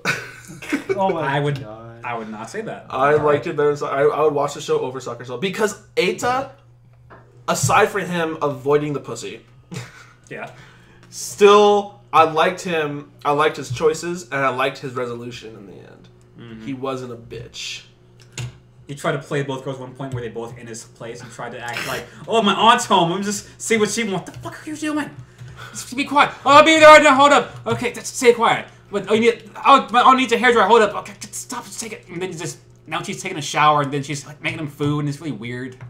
I like that part. Fantastic. It was pretty great, but it had that show so generic. It had funny moments. It was generic. One thing that really bugged me on the show, I think they did it on purpose to give it a lighter feel. But they like jacked up the contrast on all the colors in that show, so like everything looked way too bright. That bugged me too. I was gonna say, like, was it just me or does it seem like that show was just really bright? They did it on purpose, like just for the lighter atmosphere. I really do hope his best friend dude is gay and not a reverse trap because that'd just be more interesting. It's probably gonna get a second season. That's what I'm trying to get at. I'll watch that. I'll watch it. I'll figure it out. Next up, Minami K Doraemon. I'm the only one who watched it. Right. Loved it. 4th season of the series. It's just cute girls doing cute things. And this was the best season because it was the funniest season, and it had no lack of Hosaka, which is literally my favorite male character in any anime. Mm-hmm. Like, he is my idol. Mm-hmm. Not much to say. It was just slice of life. Right. There's this hilarious barbecue song that happened in the middle of it, and I would just watch that episode with the barbecue song. Oh. Because they get freaking hypnotized into liking vegetables, and then there's a barbecue song. So next up, let's go with Senran Kagura. Tits. Gross. I'm pretty sure ninjas, I'm the only boobs. one. I'm pretty sure I'm the only one who finished this. Yeah, you are. Yeah, you are. So I watched the first episode. I'm like, yo, girl ninjas with big boobs. How could this go wrong? Wasn't expecting much from it. I was expecting one thing from it, and I didn't get it. What was that? Fan service. You'd think the there's show. a little fan service here. Here's the problem. Like, okay. Right. First of all, I would say the plot was dumb as fuck. I'm not even going to go into of course. because the plot was horrible. It's supposed to be. And for the amount of time these girls spent in bikinis, they still went through a lot of effort to make sure that there weren't panty shots where there should have been. But then there were really awkward panty shots everywhere. Like they get this, like, if they're punished like for like doing something bad or wrong, yeah, they have to go out in the hallway and hang upside down carrying a water pail. Their skirts do not move. Those things are reverse gravity. Maybe they're super ninja skirts. I don't know. But during battles and stuff, like they're slide kicking and everything, panties everywhere. But dude, think about their battle attire. Okay, so their battle attire doesn't even change or have them. Like, well, there's one chick who just kind of gets the more main classy. girl. Her battle attire literally the same as her regular clothes, but 2 swords appear. Katsu, she gets some boots and her shirt comes open. Yeah. Okay, I got to go with this character. This character got me good because her battle attire, her shirt is like unbuttoned. Yeah. But she's not wearing a bra. Right. Now, if she gets hit hard enough that her clothes come off, a bra appears. Yeah. Okay. Okay. That's so dumb. Okay. All right. Now, let's see. Oh god. The show's bad. Oh, the black hair girl. I can't remember her name. Dude, she gets more clothes. She actually gets more clothes. She gets like this military uniform. It's kind of cool. It's pretty cool. The other girl has like a sweater and just like bloomers. The Pink-haired girl. Friggin' yeah. Wow. How can their names avoid me right now? Because it doesn't matter. No, it does Boobs. to me. That boob girl, another boob girl. Yeah, no, Yagyu was the chick with the umbrella. Her battle attire was just like this coat that just hung off her shoulders like kanji style. Yeah. And she got an umbrella. The fuck is with that? That was it. She's actually the most strong. She's the strongest ninja of all of them. She's the youngest top too. tier. She's the one who takes it all seriously. Yeah. But she is totally like lesbian love for the pink hair girl who is the only one with an interesting character design because she looks like Madoka.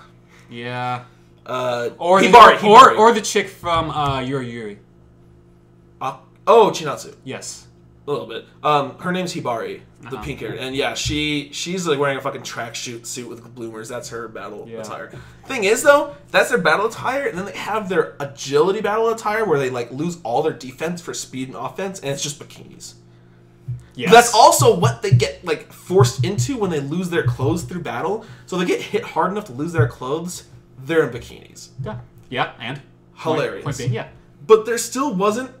I felt like there wasn't enough fan service because that's literally all the show had going for it. Yeah, boobs. And lots of them. These girls are all top heavy. Anyways, this show, I gave a 6. The main girl hates frogs. She's scared of frogs. Yeah, and that's her summon, though. Yeah. That's her spiritual summon, though. Crazy. I know. I gave the show a 6 out of 10 because it was worse than Sakura but still better than another show we're going to get to later. Great. And I would have a field day with. I would recommend this show to people who like boobs and ninjas. And bad plots. Yeah. But a lot of plot. A lot of plot. I couldn't do it. It was bad. Alright, next one. Bakumatsu Gijinden Roman. Is that me? That's you. Did you watch all of it? No, of course not. No. A lot of games came out. So can we just skip over it then? Or do you want to say something? I'll say something about it. You liked it. I enjoyed it when I watched. Yeah. It is pretty much a period anime, which I normally hate with a passion. I find them all just sufferable.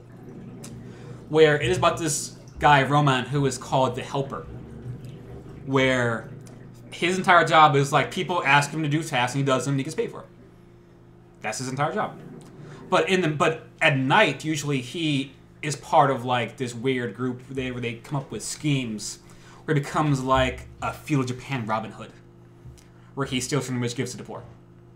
And basically, he does that, and every now and then he can take like the super suit that helps him do his job. I found the humor to be a lot better than I thought. I usually hate period anime, but I found this one to be oddly charming in its art style and in its humor. And was it a serious show or a comedic show? Mostly comedic than anything else. Like there's a portion it looks so serious. It's not. There's a portion like where it's like there's this doctor who's like from like I think like England or something who's living there, who has like this weird zombie pet guy that he just sewn together. It's like Frankenstein basically. And it's like there's a time where they're all hanging out like there's like a festival going on by like the lake, and he's untying this girl's kimono. And she's going, Kia, stop! He's having this laughing entire kimono, and it comes off. There's another kimono, and she's like, "You've now completed your kimono unwrapping course." And he's like, "I could do it." So that was pretty funny. Okay. I mean, this show's kind of clever. I like it. But it's also pretty dumb. But I didn't finish it because there's a lot of other shows I watched more than this one. Also, I was busy. Will you finish it? Probably not. The way I watch anime, I hardly ever go back to other stuff. So probably not, but I would like to watch more. Unfortunately, you'll never finish Lucky Star at that rate. Yeah, I'm not episode what, 7 out of 24, 25. So yeah, whatever. Okay. I like the show. I enjoyed what I watched. So if you just want something to watch, just cause you can do worse than Roma. Like Senran Kagura. Like Senran Kagura. I'm sure it was better than Senran Kagura. You know what? Yes, it was. All right, next up was a pretty good show. Is that Taikaran Children, The Unlimited, Hyobo Kyosuke. So there are fans of the original Zettai Karin Children. They call it Psychic Squad here in America. 50 episodes of psychic children who do shit. Yeah. Whatever. fast forward to the future, they have boobs, and Hyobu from the first show, who got, I think he got betrayed by someone, I kind of forget. There was a guy in the military and he got shot in the face. Well, yeah. But he appears after that time period, he actually has a place in the original Zettai character. Yeah, he does. That's why he knows the queen. Yeah. He knows those girls. They know him because he was part of that organization after he got shot and revived. Yeah. There's 50 episodes of Story in Psychic Children, and I need to go finish it. But I like this. I don't know what to say about it. Rather, it was just a solid sequel, and It started off in a prison for psychics. It's not really a sequel. It's a spin-off sequel because this is in the future, but they focus on Hyobu instead of the children. Yeah. I mean, I never watched the original one, so I don't know. But as it by itself, though, I thought it was fine. I like shows with I like sci-fi, so this has to do with like psychics and stuff. And I thought the ending kind of bugged me though, just because of how predictable it was. Yeah. I knew exactly what was gonna happen, and then it happened, and I was just like, "Yep, I called it." There was no surprises there. Did you finish it? No, So you're not going to. No. Spoiler alert. So just skip. In the end, Hyobu lives. Okay. He lives because They play with the idea he's gonna die, Sam. Huh? They play with the idea he's gonna die. They do, and like it gets progressively worse. How can you die if you already died once? But the problem, what's the main the dude? Andy Hinamiya. He's like exploding with his power. Like it's gonna kill him. He has the power to suppress psychic ability. Right? Well, he has to. But Hyobu his powers are going out of control because he had to unlock the unlimited in order to beat what the fuck was he doing? he was stopping Yugiri. Because she gets brainwashed and she's pretty much gonna just fuck everything up. Mm-hmm. So he has to unlock the unlimited to fight her. I forget. He touches her and like undoes the brainwashing, I think. Yeah, and then what he does is that there's all these like waves coming out from her that are hypnotizing everybody basically because that's what she does. Right.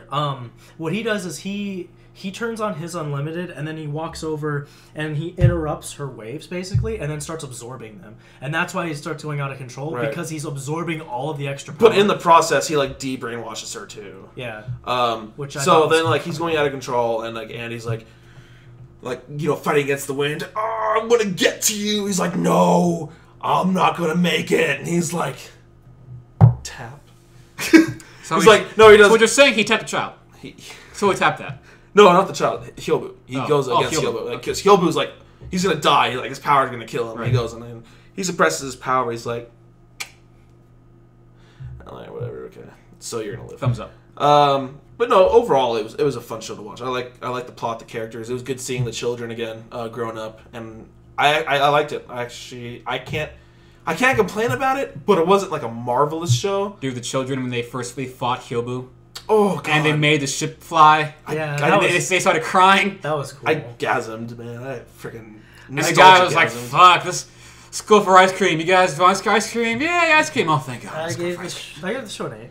I think it's fine, Joe. I think I gave it an 8. Like, and I'm not giving it an 8 because it is anything bad. It just how do you say, like, it was a good show. It's a good show, but it wasn't amazing. It was a good show, so I can't give anything. Like, it wasn't. I won't remember it like 2 years from now. Like, remember that fucking Hyobu Hyosuke show? Damn, that was a good show. You're like, oh, right, that thing. Yeah, that show's all right. Yeah. So, anyways, recommend it. Telekinesis, action, awesome, cool stuff. Action. Next up, Senyu, little shorts. Pretty funny. That's you. I'm the only one, really? Okay. Yeah, I didn't watch it. Okay. The show's done. It was the anime shorts done by Studio Ordet, Yutaka Yamamoto's project. After what the fuck? Black Rock Shooter.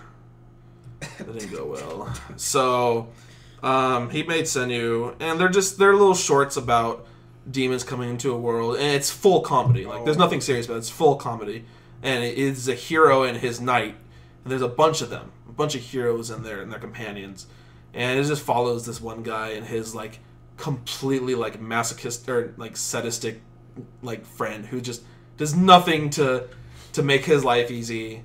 And it's just full comedy. They're 5-minute shorts, but I say 5 minute, but it's still only like 2 minutes, like because they have a full minute and a half ending. So it's funny. I'd recommend it if you like little comedy bits. Fantastic. It has some really really funny moments. Here we go. Next up, Boko Tomodachi. Next. Second 9 next. Yep. It's basically more of the first season. Which I'm fine with. I'm fine with, And more shenanigans. It wasn't as good because it's already set the tone. You're expecting it to do better, and it kind of does, but not really. I heard from a few people it was better than the first season. I thought it was. Yes, in some regards, no in others. I'm looking forward to watching. Well, they progress the story. At the end. Well, okay, the characters progress, rather. Yeah.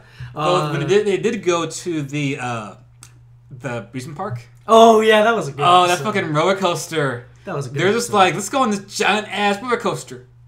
And then you suddenly see them like, this is going to be cool. It's going to be cool. And then it, like, changed to, I don't know about this. This is going to be a bad idea. It switched to, fuck. And then, like, Rika's losing her mind. Then it gets to the top of the coaster, and then it does, like, a weird, like, cut frame of everybody on the coaster. Mm-hmm. So Rika just going, fuck. And then they go down, and everybody's screaming, except for what's the name of the guy, chick, maid? Yozora? Oh, Yukimura? Yeah, he starts chanting. Everybody else is just losing their goddamn mind. And Rika's just spouting out like the most like horrible bullshit you've ever heard in your life. Just like, suck it, you fucking Earth gravity, bitch. You don't have shit to do. You fucking flying squirrels come the goddamn sun's face. Just all this goddamn stuff is so great. Yeah, it's pretty funny. She's still my favorite character. And then, so, Senna and Yozora get into, like, this argument about who can ride the most times. They ride it a lot. Then they end up throwing up. And then they're taking a bath. But then, like, Yukimura, what's the guy's name again? The main guy? Yeah. Kodaka.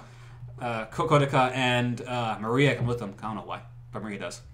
Come with them to the bath, and Maria's like pulls down his towel. Oh, that's what a pee looks like. And she's like, "Why doesn't Yukimura have one?" He's like, "What do you?" He looks around, looks at her. He's naked, but she has a vagina, and you're like, "What? Huh?" So he's like, I need to become a real man, but I can't. I need to overcome my womanness to become a man. And that's when you find out. And then they finally talk about this, and then Rika starts feeling up Yukimura's vagina to make sure. And then she's like, yep, he's a man. I mean, he's a woman. So. Good Lord. She's like, hold on. Just starts like first, like, up her skirt. Just. And Yukimura's not happy with this. And it's like, yep, she's a woman. So that was pretty great. But then they start spinning their wheels about that. They start doing whatever. Yeah. Maria and what's the the little sister's name? Kabuto. They start becoming friends. She runs away. Mm-hmm. This is new sister called Kate, who is the sister of Maria. Mm-hmm. I heard it was older sister, right? Older sister, yeah. And she's funny. She is funny. And it's like Maria runs away to Kodaka's house. And Kodaka calls Kate like, Kate, Maria's like, yeah, I know she ran away to your place. I don't know where else she'd run to but your place. So just watch her for a night for me. Mm-hmm. But then Kate calls back like 4 times to make sure Maria's all right. Uh-huh. So, he just gets utterly annoyed with it. And starts like just because Maria calls back like 4 times and it's like, what underwear are you wearing, Cody? And he just hangs up on her. Yeah. So the next day he comes collect her.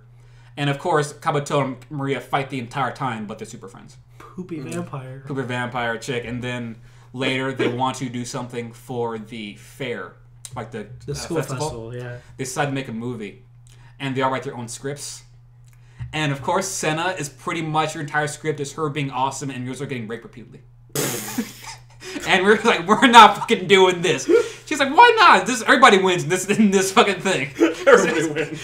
But they're like, okay. So apparently Yozora writes this really awesome script. They start filming it. Mm-hmm. Then one night, Yukimura's up late. Not Yukimura. Kodaka's up late watching a movie, and it's like the same thing. And he brings us in, and then like the next day, like Yozora's in the corner wearing a sign that says, "I'm a plagiarizer." Everybody else standing over her, looking for he's looking under their face. It was funny. Yeah. Also, Rika ends up changing her hairstyle like every episode. Really? Yeah. That's cool. I like it when they do She goes from like blonde to like black hair to pigtails to bun. Yeah. And changing what she wears too. One time, like, they're trying on the maid outfit. One day, she's wearing the maid outfit the entire day. Also, Yukimura finds when to find out she's a chick. She starts wearing a butler outfit instead. Yeah, it's pretty good. She's pretty classy in that thing. It's a creative show, that's for sure. Yeah, I like it a lot. And what you find out is that, of course, Kodaka's father and Sena's father are friends because he asks about his father every time he comes by. Turns out that they decided they're going to get married when they were kids. Their father decided they're going to get married. Oh. So they were pretty much fiancé. And Yozura's not happy about this. But I can imagine. But she refuses to say anything. Yozura's hair is still short this whole season? Yeah. That's unfortunate. And the main thing about the show is that there is this student council chick who thinks that Kodaka is so super cool because of his hair and how he's dating Sena, even though it's not. I'm not dating Sena. But she just refuses to see otherwise, so he says he's dating Sena. So she comes by, she's like, this entire club's dumb. What the fuck do you guys do? You're like, because like looking at Sena playing her erogaze, and everybody else is doing whatever. He's like, you guys don't really do much, do you? So he tries to name all these rules which they're breaking, but then Yozura counters her because she knows rules better than she does, so she counters all this stuff. It's so clever. But then you find out that Maria is actually not a person who works there. She's just someone Kate brought along so Kate could watch while she's at work. But then Sena makes a call to her dad to make Maria an honorary faculty member, which made her their advisor. And then she threatens the chick. Yozura calls her dad? No, Sena. Yeah. Threatens that student council president, assistant. And she runs away crying. And she's like, yeah, fuck that bitch, I don't give a fuck. Also, it's like, so Sena's playing her games right now. She's like, oh, by the way, Karuka, I've been thinking about the engagement thing. Just go ahead and do it. So, like, at this point, before there's a meeting with Rika and Kodaka, where Rika is like, you come to a really like where you want to have friends, but you're afraid of being hurt because you've been hurt in the past. You want to have friends, but you want the commitment of having your heart broken by your friends. And apparently Kodaka knows Yozura likes him, knows Sena likes him, knows all this. But he feigns ignorance because he wants to keep the status quo. If he shakes the boat, he's afraid that all the other girls will not be happy. And Rika brings this up with him. Rika ends up being easily the best character in that show. It's like, it's not even a discussion. Would you disagree, Matt? Probably. Yeah, she's the best character in the show, hands down. And she meets up with Kodaka, and Kodaka says he understands, but he doesn't want to do anything about that. And she's like, you're gonna have to address this eventually. So Sena's playing your games like, yeah, Kodaka, we should get married. So Rika does a spit take. She's drinking tea to the spit take. Yozura starts like shivering. Emil's like, what the fuck? And she's like, yeah, I understand that our fathers decided on our engagement by themselves. That this really shouldn't matter. We should do by ourselves because I love you. All while playing these games, not looking. And he's like, What? I'm sorry, I must have heard you right. So she puts the game down, turns around and says, Kodaka, I love. And Kodaka's like, I got something to do. I'll see you guys later. He just runs out the door. Yeah. And you're like, this point, you're like, fucking coward, pussy shit. Status quo. And then he gets attacked by freaking Magneto's balls. So at this point, he doesn't go back to the club for a while. He ends up with the student council president. And then he sees Yukimura one day, and she's like, yeah, still the same. Maria's still there. Sena's playing her games, but I haven't seen Yozura and Rika in a while. So then he gets a text from Rika saying, come to the fucking the roof right now. And she has like these cat ears on. But she says she has controls like these metal like ball bearings that she sends at him. And as she's like saying all this, she just throws out her pockets more and more, saying all this shit. To there's like about 60, 70 like balls around him, just attacking him, and and all of a sudden he gets to run at Rika to get her ears because they're controlling him. And he grabs the ears, the balls all hit him at once. He's like, sorry, I actually had this controller in my hand that I was using the entire time. But it's beside the point. He's like, yeah, I ran away. I should go back and talk to you guys. So he comes back to the club, talks to Sena. And they talk for a bit, but then it's a text from Yozora saying, "I'm going on a trip. Don't look for me." Mm-hmm. And that's in the end of the season. Oh boy, there's more. So there's gonna be more. Okay, so it was good. Yeah. Yes. Okay. It didn't do much in the middle, but it sure did a lot in the end. All right. We'll move on then. Sasami-san Gambaranai. Man, this is a shaft show. And none of us finish it, but I just No. want to mention it because it's a shaft-ass show. It got too I weird. usually like Shaft, but the thing about most of the Shaft shit is it's kind of grounded still. Like, you know, Bakumonogatari is about mystical illness cases. Right. Madoka is about magical girls. You know, Denpa is about aliens. The thing about Shaft is it's a lot like Kyoto for me, where it's like they'll make something really good and then really bad and then really good and then really Like bad. Maria Halleck. Oh, God. Yeah, really bad. God, you knew about that? I watched for like 3 episodes. I'm like, fuck this. Sasami-san. It's just fucking weird. Sasami-san had his first episode. It's about where a girl. like, Yeah. what is this show going to do? It is about a girl And who then- doesn't leave her room. Yeah, and then at the end of the episode, you're like, it's about gods and like powers, Shrine maidens, and like Amaterasu, robot chicks, and supernatural and crazy shit that you don't want to deal with. chocolates. It's But about girls named Sasami. I thought it was funny how Sasami's brother always kept a briefcase hiding his face. Yeah. The thing about this show is that Sasami is a girl who doesn't leave her room, and her brother like waits on her hand and foot. And the thing is, like, you never see his face. Like, first off, he had like a paper bag on his face one time, then he keeps a briefcase from his face. You just never see it, and he wants to fuck her, or he acts like he does, and it's just really weird. He always wants to see her naked and stuff, and he does. She doesn't like that, but she does like that, but whatever. But then it just gets fucking weird when he sings about chocolate for Valentine's Day. Mm-hmm. All of a sudden, the world turns into chocolate. Because he's Amaterasu. He's a god. Yeah. And that's why he changes the world. But And he's the a god and the because- 3 girls have to keep it in their check. But the other girl, the teacher, used to be the former Amaterasu. She got tired of it. Yeah. She gave it off to him. Who used to be like the servant of her sister, who was this weird, like omnipotent, weird, like potential being. Something like that. It's fucking weird. It's a weird show. If you like the weirdest shit you've ever seen in your life, If you like FLCL, like FLCLs and with it, like go watch it. Otherwise, you might like it, we're but gonna that's move on. it is too weird for me. Yeah, it got too Like weird. I love Shaft to death. I'll follow him to the end of the earth, but that was too weird for me. Next up, Mondaiji Tachi ga Isekai kara kuru sou desu yo. Yeah. Translation: Problem children are coming from another world, aren't they?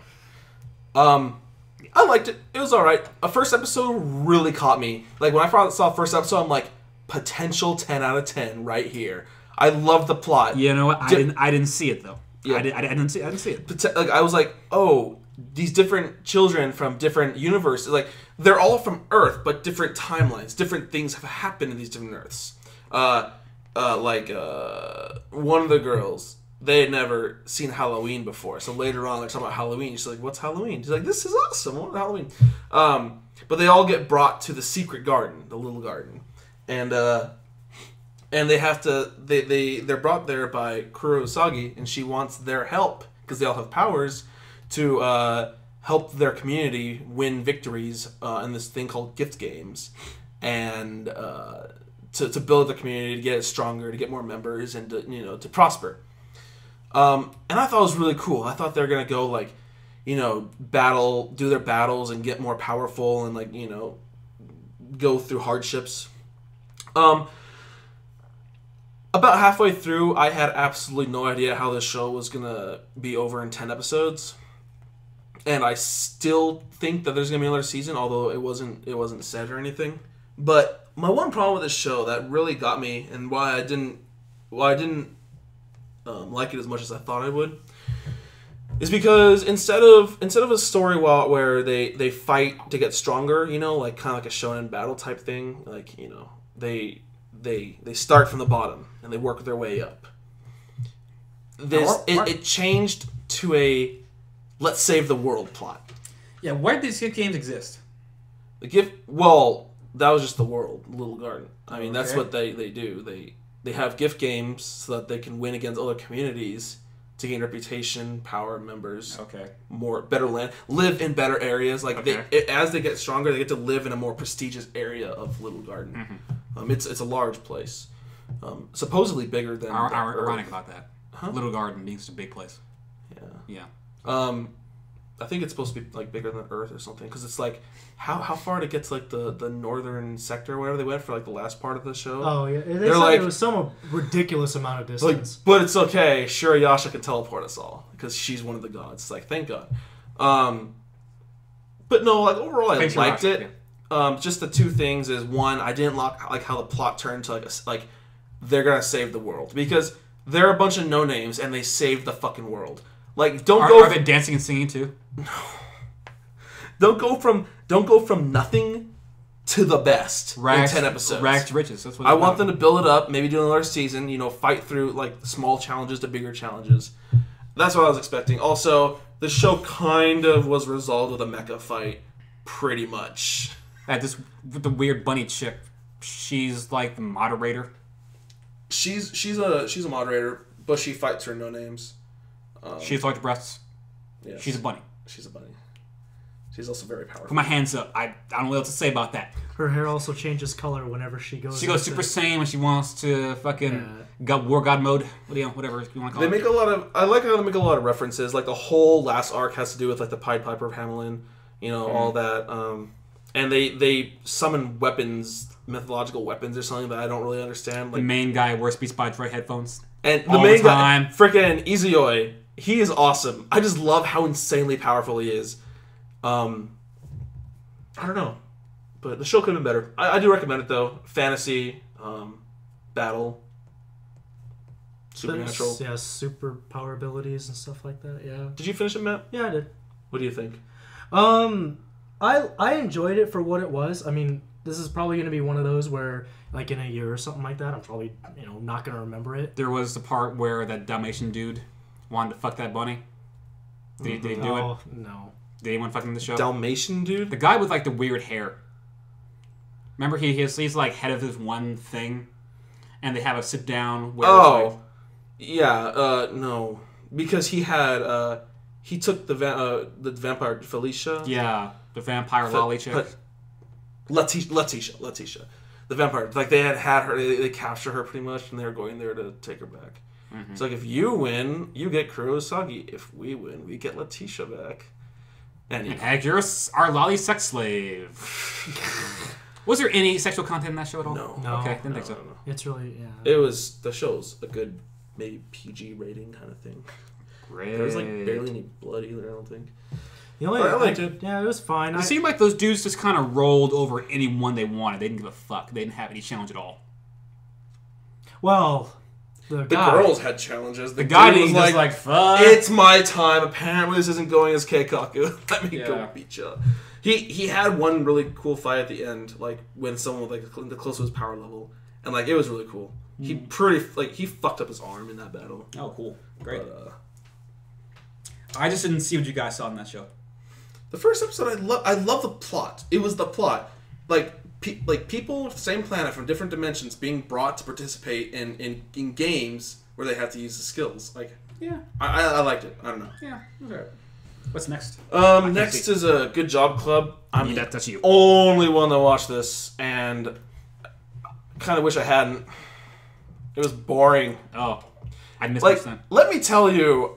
So there was this poll. I forget if it was on Song Complex or like Big Globe or something like that, where the most popular character of the season on like a Japanese poll was Mao, and she's the main chick of this show. Uh-huh.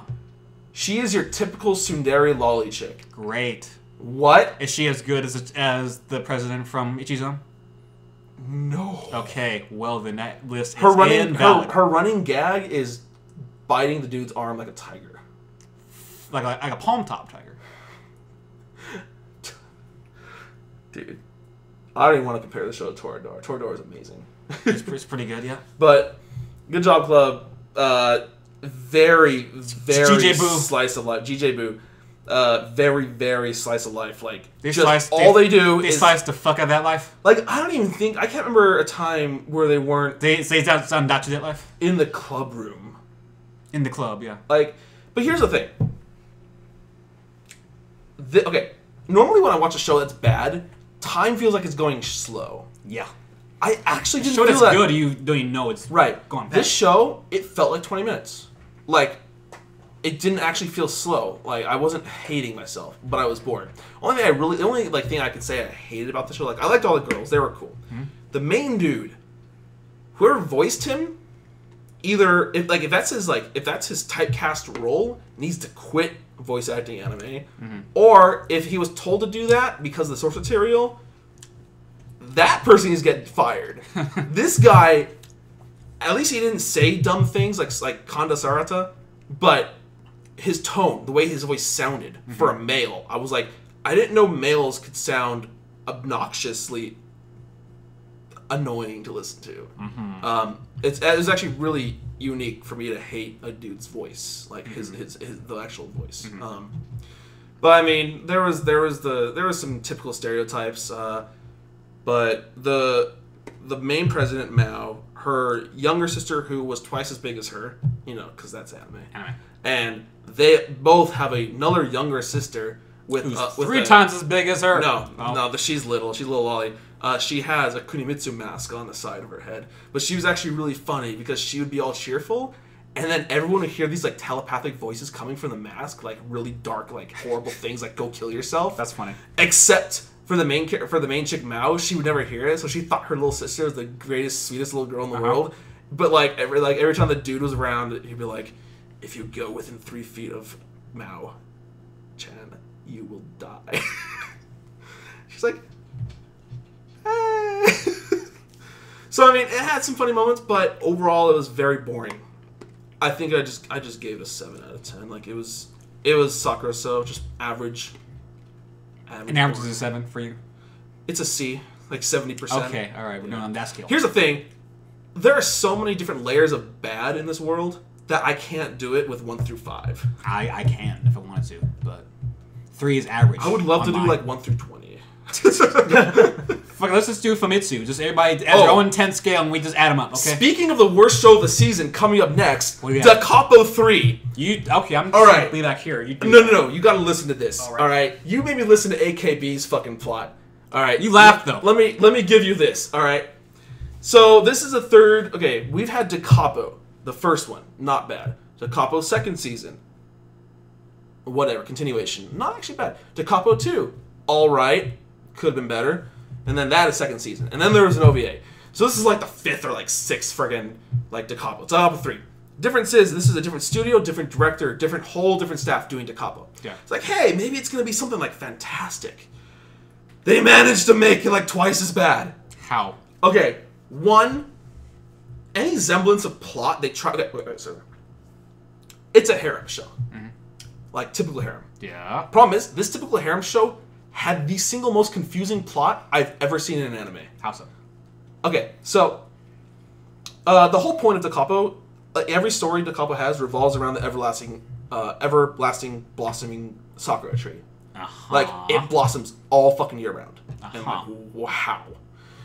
It's pretty, I guess. But in this show, it's in the future, and they actually, like, long story, but in Da Capo 2, it stops blossoming because the main character Sakura, because it's the Sakura tree, she's like kind of like the spirit, or she was from the first season. Then she comes back, but she's not actually like alive. Uh-huh. Then she goes into the tree. Okay. It's like, whatever, gone. Yeah. So the Sakura tree stops blossoming. Yeah. Which was causing angst for a character back then. Anyways, so fast forward in the future, all new characters. So I'm gonna try and explain this the best of my knowledge. In the first episode, they all go up to the Sakura. Okay, so they're part of this like news or student council. They're all part of student council, obviously, because it's anime. They all go up to the tree, and they all wish for something. When they do that, the Sakura tree starts blossoming, and they all receive a text message on their phone from what they think is the future, but it's all fucked up and garbled with like some kind of like encryption-looking thing. Yeah. And they're like, oh, what's happening here? Mm-hmm. Second episode, all right, we need to investigate why the everlasting blossoming sakura tree is everlasting and blossoming again after all these years. You think it had anything to do with us all wishing next to it? Nah. By the way, the main guy meets this little girl named Sakura and her alien-looking cat. It's Sakura from the first 2 seasons. Oh. Great. Okay. So, fast forward. By the way, the president of the club is like, I know you all think I'm crazy and no one's going to question this, but I'm actually a level 5 mage from another parallel dimension named the Lone Katsuya. And I, with the dude whose name I wish I could remember, we were in love in that separate dimension, and now I'm trying to fall back in love with him again. I'm not going to ask how I got here. I'm crossing my arms right now. I'm leaning back in my chair. I'm looking at you really weird right now. But... So, I'll tell my head to the side. So then we have about 7 episodes of just like, you know, every girl having their episode with the dude, you know. Because that's got to happen. Yeah. There's like the episode where like one of them gets sick and he takes care of her and she's like, I'm naked! Darn, he left. Who would have guessed? So that all standard shit. Okay, then they're like, oh fuck, we had a plot. Okay, so they have this flashback episode of Rika, her name's Rika. And about her life in the parallel world and how, and somehow it's supposed to tie in, never quite understood, because in the whole story in the parallel world is she was traveling with some friend, teaching her how to be a mage. Yeah. And then her friend, fell in love. And if you fall in love, you lose all your magical powers. So it's like AKB48. All right? So, sure, but she lost all her powers, and the village she was living in got burned down and she got killed along with her lover. And so Rika went and saw that. She's like, what have I done? I should have never taught her to be a mage in the first place. Because they actually went because they're like witch hunts. It's like, she was a witch! Gotta kill her. So like, oh, okay. And you know, and that's what happened. And you're like, how did this tie in at all with the current plot that they're trying to set up? That side character, cocaine. that side character never even was a thing ever. The dude never even showed up. They never brought up how the main guy was supposed to be her lover in that previous world. And then they went these strange flashbacks showing the previous characters like coming to the tree in various timelines and just looking at it until they're all dead. And you're like, what the fuck? All this time they're completely ignoring the fact they all got text messages from the future. Oh, right, yeah. Oh, right, yeah, that thing. Hey. And then Rika touches Sakura or something, and some flood of emotions happened. So they're somehow connected, but we don't know how. Like, the tree and her being a mage, because we don't know how she got to this world. Never explained. And then Sakura, for some reason, is like, if I'm around people, I'm going to cause them anguish. So I must be around nobody. He's like, no, don't worry about it. We'll always be your friend or whatever. Oh, okay, let me go back into the tree then. What? So Sakura goes back into the tree, and then, like, oh god, what was it? The last episode, they're like, so who sent the fucking text message? They're God. like, oh, we don't know. By the way, I got my memories back from the other parallel world, and yeah, we slept together. Like, literally. She's like, yeah, we slept together. In, you know, a little more tasteful language. He's like, oh. They kind of ignore the plot after that, because all the girls chase him around the whole school trying to figure out which one of them he likes. What? And, I think that's pretty much where it ends. Great! So he's sounds like, awesome. I want to watch it now. Oh my god. Fucking what did happen? I just watched it too. Sounds bad. Oh my, yeah. It just sounds bad. It sounds bad. So, that was the lowest rating I gave the season, a 5. That's your low. A 5 is your low. A 5 is 2 grades below average. The problem is I have to keep 1, 2, and 3 reserved for very special shows in my heart. Yeah. That can never, no show can possibly reach that. What about 4 though? How about 4? What's 4 in that? 4 is like Canocon level. Alright. I don't want to go there. That show was bad. But this show had beautiful animation. Had a great opening. I enjoyed watching it every single time. Good. And there was plenty of fan service. Yeah. So it got a 5. Great. Awesome. Not sure what happened. Oh my god. Okay. I think, yeah. So I'm gonna stop talking about that show. Chihaya Furu Season 2. I can't wait to watch this. Chihaya Furu basically is a show about Karuta, which is a card game based on poems from 100 famous poets, and they're all cards. Right, what you said. And the card game is basically how it works is that you get these cards, and you have to memorize to know the poems ahead of time. You have to know what each poem is. And you get cards. I think 100 cards you play with, and each person sets like the card, like 50 cards. They set it on their side of the field, in any way they want, and they memorize them. Mm-hmm. And then at that point, there's a reader, like professional reader, this kind of thing. There's a certain pace and that you're supposed to have when you read these cards. So the reader starts this whole opening spiel, then reads the cards, and the person in the player hears the syllables that they're saying, along with figure out where the card is on the field, and grabs the card, touches it, smacks it. Either way. Yeah, it's like that. There. It's just you just do sometimes practicing, just going, just over and over again, practicing, getting just and there's like this whole metagame to it where. But it's a shoujo show. Keep in mind. Yes. This whole thing where like you turn different timings. Like some cards have like 1-syllable openings, 2-syllable openings. Mm-hmm. Some cards begin with N. Some cards begin with like and I, and figuring out which cards are those, stuff like that. Where does it start with N-I? You know what I mean? Like imagine that Japanese, whatever. But it's stuff like that. So it's about this girl named Chihaya, and there's actually a card with her name in it. I forgot what the card says. It's like something about like the Red River. Mm-hmm. So Chihaya is like her name. Blood River? I think it's Red River. Or a Crimson River, something like that. I was probably talking about blood, though. Chi? Yeah. They explained that card. And what's that show that came out 2 weeks, like 2 seasons prior? Yeah, they explained that card. Yeah. But I forgot what the explanation was. Well, no, that was one of the poems they talked about when the guy was talking to the woman. Exactly, which I like that one a lot, because it resonated with me a lot. That's probably the same thing. So Chihaya, it starts off, there's like, people are coming to the school, and like, there's like, dude, I heard this totally hot chicks at this school. Like, dude, what? Like, yeah, there's totally hot chicks there. So Chihaya walks past, and Chihaya is a pretty girl. And they're like, man, this girl's pretty. Look down. Chihaya's in like sweatpants. So she's like a school uniform, skirt, sweatpants, and she gets up on a chair and starts like nailing like one of her club flyers to the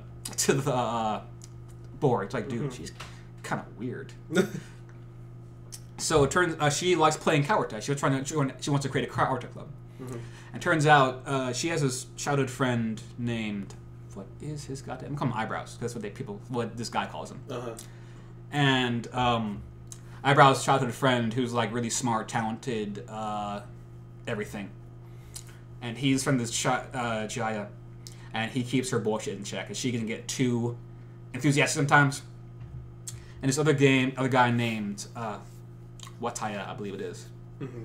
And the thing about Karuta is that there are tournaments, both for team-based, like schools, individual tournaments. And Wataya is, I'm pretty sure I have the name wrong, but it's the same, like similar.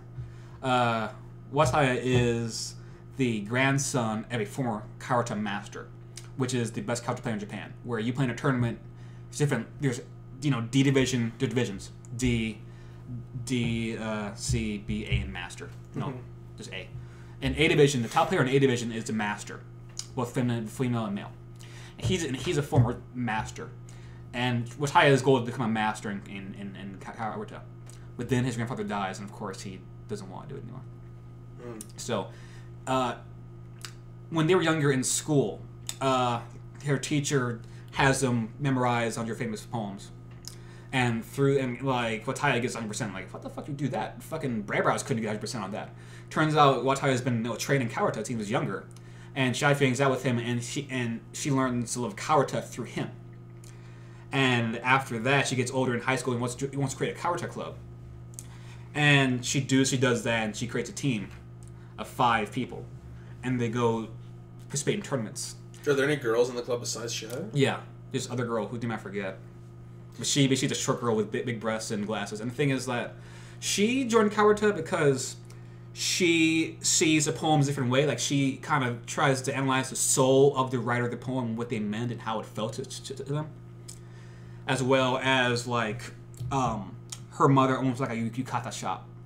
That in traditional Kawata, they wear like this word yukata during competitions.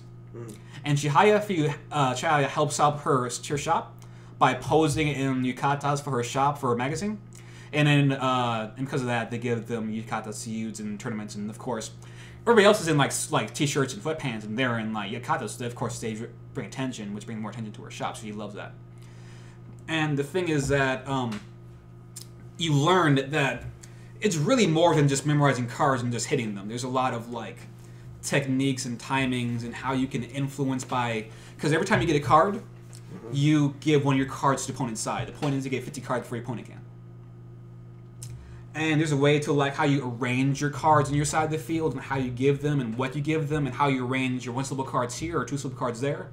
If you're going to defend on a call or attack either your side or opponent's side, it gets really deep, which I find really cool. Like same thing with like. So is it like a shoujo with like shonen battle elements or something? Yeah, seems like mahjong. Mahjong is more than just playing tile. There's a lot of mitigating to it. It's like totally like, you know, chicks just feeling each other up and laying on their laps and you know, being some complete. It's how I use. I like that, but you know, there's this kind of romantic subplot where Chihaya really likes Wataya, but Eyebrows, who is very handsome, popular, he always gets girls, but he wants Chihaya, but he won't tell her for some reason. I don't know fucking why. Sounds shoujo. But yeah, they at one point Chihaya faces the queen of Kawata in Japan, gets her ass kicked, obviously, because the queen is raw dog motherfucker when it comes to Kawata. Raw dog. But you know, Chihaya takes a card or 2 off her every now and then because she gets up with her speed. And they learn that Chihaya, who's the only person on the team who's in rank A, because also have this society, which I forgot what the name is called, where you go to practice Kawata every day. And she goes to that, and she's younger, she learns to play Kawata very well. She has her own coach, like a coach, who's like the oldest guy there, who's, you know, the head guy of the society. And she plays more and more Kawata and gets better, and they go to like, you know, finals of the competition. But at that point, they're wearing the heavy yukata and stuff, and the place in the place they played it, their air condition was broken. At times, they were playing in the heat, and Chihaya passed out. So they have to forfeit. Sounds so shoujo. And the end of season 1 is that they watch a Masters match, and dude is just rolling. Dude's just taking cards every he wants to. He's just not giving a fuck. He's just a bad motherfucker because he's a master. Next season is pretty much trying to get more members. And this one girl joins the club because she likes Eyebrows and she wants to get with Eyebrows because she broke up with her boyfriend. She's, I'm gonna get into high school. I'm gonna get me a nice, awesome boyfriend to be fucking super jealous. So she goes for Eyebrows because he's like, that's the ideal guy. He didn't fucking care. So the club gets more than 5 members? It gets, at first, there's like all these guys like, man, that guy's fucking handsome. I want to get down with him.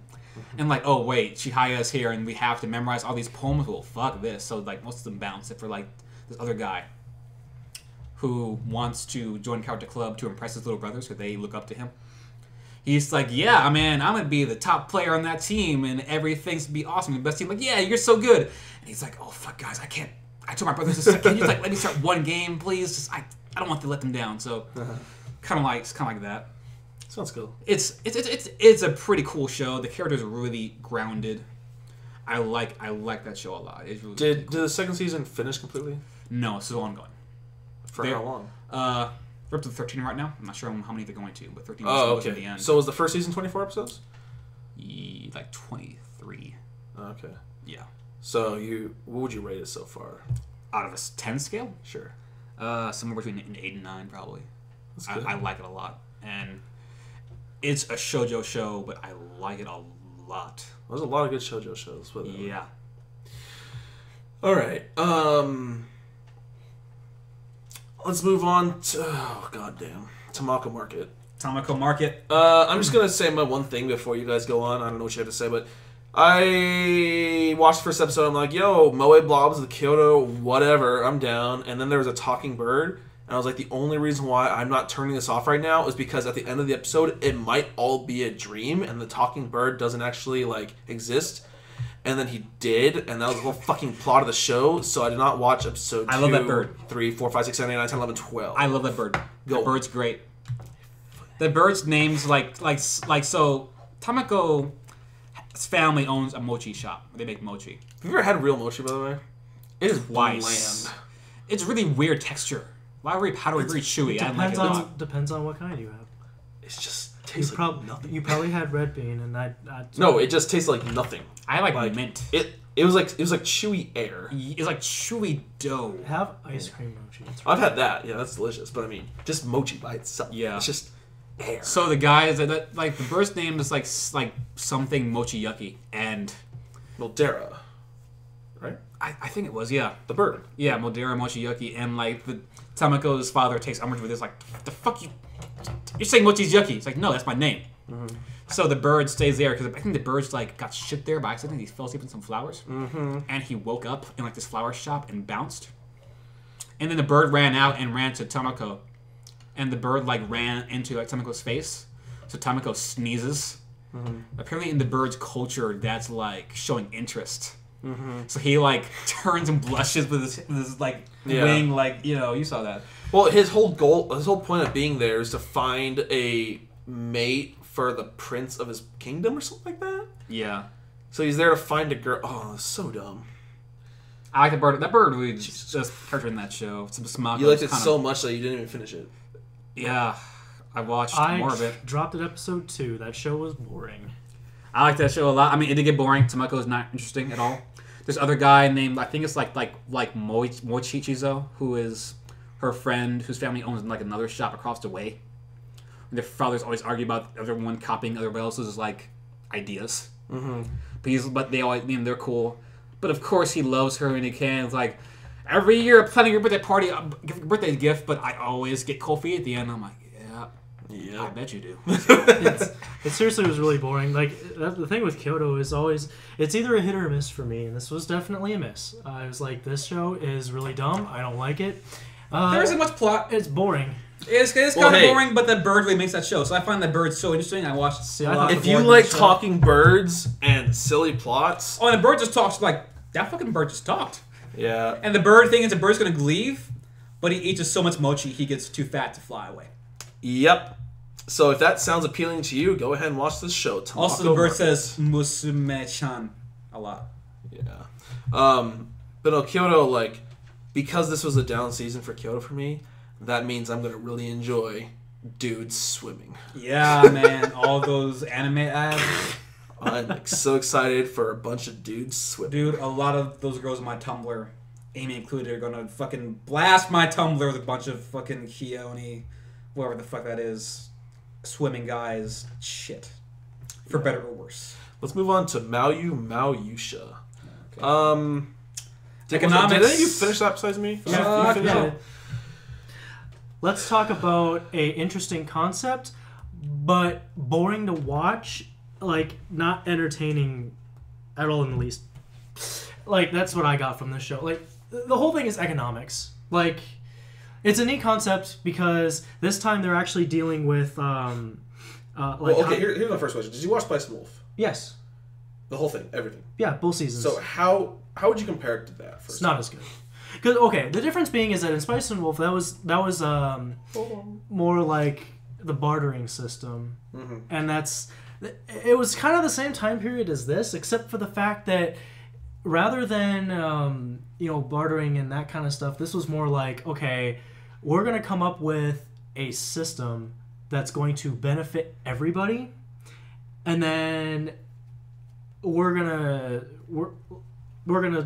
keep wars going, but just not like, I don't know. It's no, this show or is it kind of like a metaphor to the current war economy where when you have war, you have reason to make money? Well, no, what they're saying is that this hero. Are you talking about this show or Spice and Wolf? This show.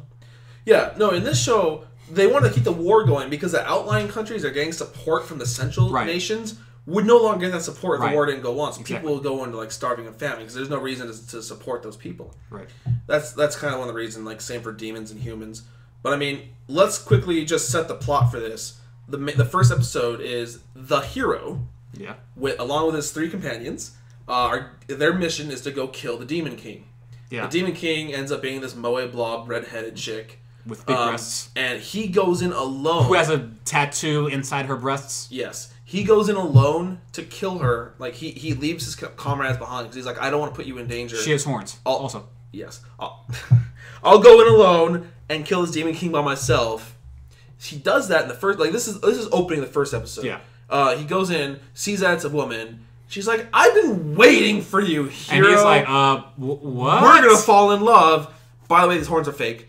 Like, she looks like just a normal human with, like, red eyes, which I love. But, then she goes into the whole spiel of why wars need to continue, what her goal is. She wants to save both worlds. It's a and weird he's magical like, lantern. Yeah. she's like, and we're gonna fucking marry each other, and it's gonna be great. And He's she's like, what? Sure, sounds legit. All right, let's get the show on the road, literally. Then the lantern goes off and it shows her practicing kissing. Yeah. Some weird the pillow. freaking the illusion lantern that shows the memories of whoever's holding it shows her making Practicing out with kissing. the love pillow. Yeah. Which is She's like, whoops. Also, he's like, look, I'm Demon King. Let me show you. Just like pulls her breasts apart. Show Ted like, oh, that was cool. It's cool. I got you. It's all right. But the thing is they weren't entertaining to watch. That was the problem.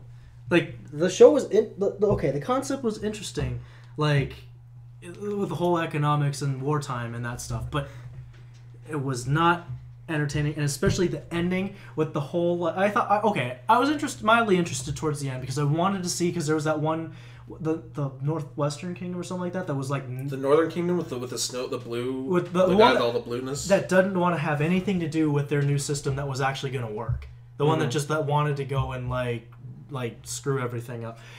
Like, okay, so I was expecting this like epic battle with the hero. Yeah. That whole thing lasted a minute and a half, and I was like, okay, that was really dumb. Like, whatever. Like, that wasn't the point. I get it, but The show definitely... It's the whole point of the show is talking about politics, negotiating politics, stocks, finances, Agriculture. Agriculture. And they, she, the Demon King, the woman herself, she invents a lot of things we take for granted these days as being her own invention, and that's how she brings them up. Like, she invents potatoes. She invents I love her. She invents the printing press. She invents okay. She Revisionist invents history. the compass, I believe, right? yeah. She invents the compass. She invents crop rotation. Okay. And so she invents all this stuff, and that's how people, end up like loving her. It's like, because she wants to make a way for everyone to be self-sufficient and live prosperly without the war being necessary. Right. So she's trying to save both kingdoms, and she has a hero. One thing I really liked about the show, the hero was the most powerful motherfucker in the world, and he was like the main character. Like, so if something needed to get done, he could get it done. But it wasn't necessarily like, oh, well, this is boring because he's too powerful. Because he really just kind of like, he advanced the plot. Like, she's like, you need to go find this Demon King or whatever. We need, like, I forget what it was. Like, we need his kingdom to be an ally. Go beat up the king for me quickly so we can gain power over that. He's like, got it. And then, like, he went and, like, beat up, like, some human places, too. He, like... He did it. He could do anything. He could teleport, magic, fly, blow everything up, freaking destroy a mountain in that last episode. And it was great because it didn't feel a sense of, oh, he's too overpowered, so this is boring. He's a tool that she's using to fill her what she needs to do. The show is great if you enjoy talking about politics, a lot of talking. Depends. And stuff. My one huge issue, she goes into this chamber because she needs to be the successor of the Demon Throne King. She's already the Demon King, so I didn't quite understand why she had to do this. Because she had to go, like, face the previous Demon Kings for some reason. Mm-hmm. And she came out possessed, and so she had to fight with the hero. And I was really unsure why. This had nothing to do with anything. Like, this was unnecessary. They did not need to do that. Nothing came from it, and nothing... Like, it was pointless. It's like they halted the story just so this could happen. And it took, like, 3 episodes, and it was really dumb. and then the story just continues from there. But it's like the last episode already, so it's like, oh, roll the dice. Will we have another season? I fucking don't know. Yeah. I really thought that was pointless, like completely pointless. But it had a lot of good themes, good ideas. It was just a little boring though. It's more economic fights, like C. The last like 2 episodes were just like stock markets, like resource values. It's like we're gonna buy all the wheat, and then people are gonna have to buy wheat from the people below us, so they'll take the wheat out of their country. Yeah. And then they're like, no, wait, they can't. So the southern countries are like, fuck that, they can't take the wheat out. We're gonna put a tariff on everyone who tries to take wheat out of our country. That's intense. And then it's like, wait, they're putting tariffs on it? Okay. Only put tariffs if they're buying it within the country. If they're only traveling through the country, let them through. But in exchange, we get your potatoes. Fucking something like that. I don't even know. Yeah. That's deep economics. It's time to go to Wall Street, gentlemen. Yeah. Anyways, if you like politic anime, stuff like that, a lot of talking, it's a decent show. We're almost done here. I believe we have just like a few more. Yeah, is that the last one? Okay. We made for 5 hours. Next up, Kotora-san. Gross. Kotora-san. Okay. So Did you finish it? No, of course not. Okay, well, I did. It might have one of the best first 10 minutes of a show I have ever seen. It was something. It was incredible. It was good. It was great. It was actual legitimate drama done well. It was intense. I was like, holy shit. Yeah, I'm like, fuck. They just like... And if Then they kind of just fuck it up. And if it would have stayed like that, I would have watched that show. I would have kept watching, and it would have been worth my time. So for the first 10 minutes, they go into Kotora. She's the main character. She can read other people's minds, but she can't really turn it off.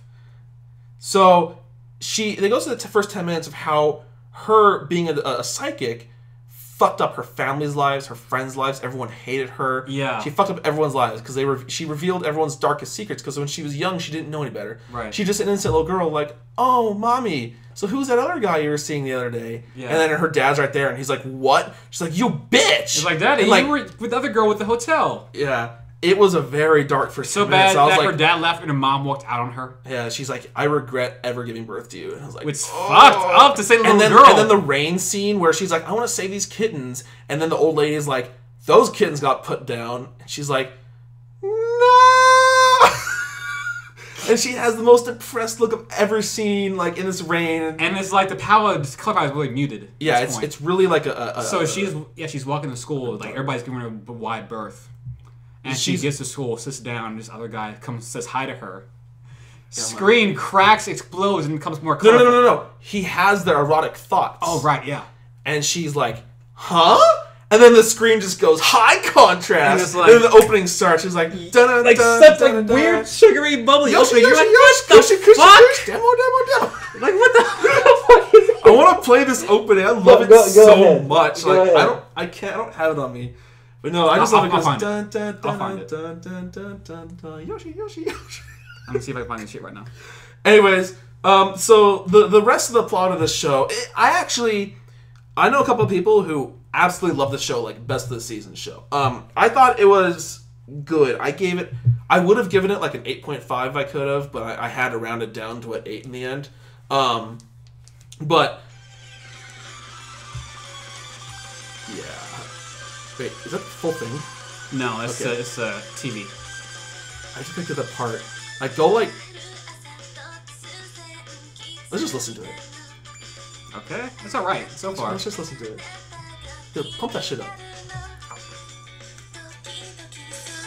Yeah.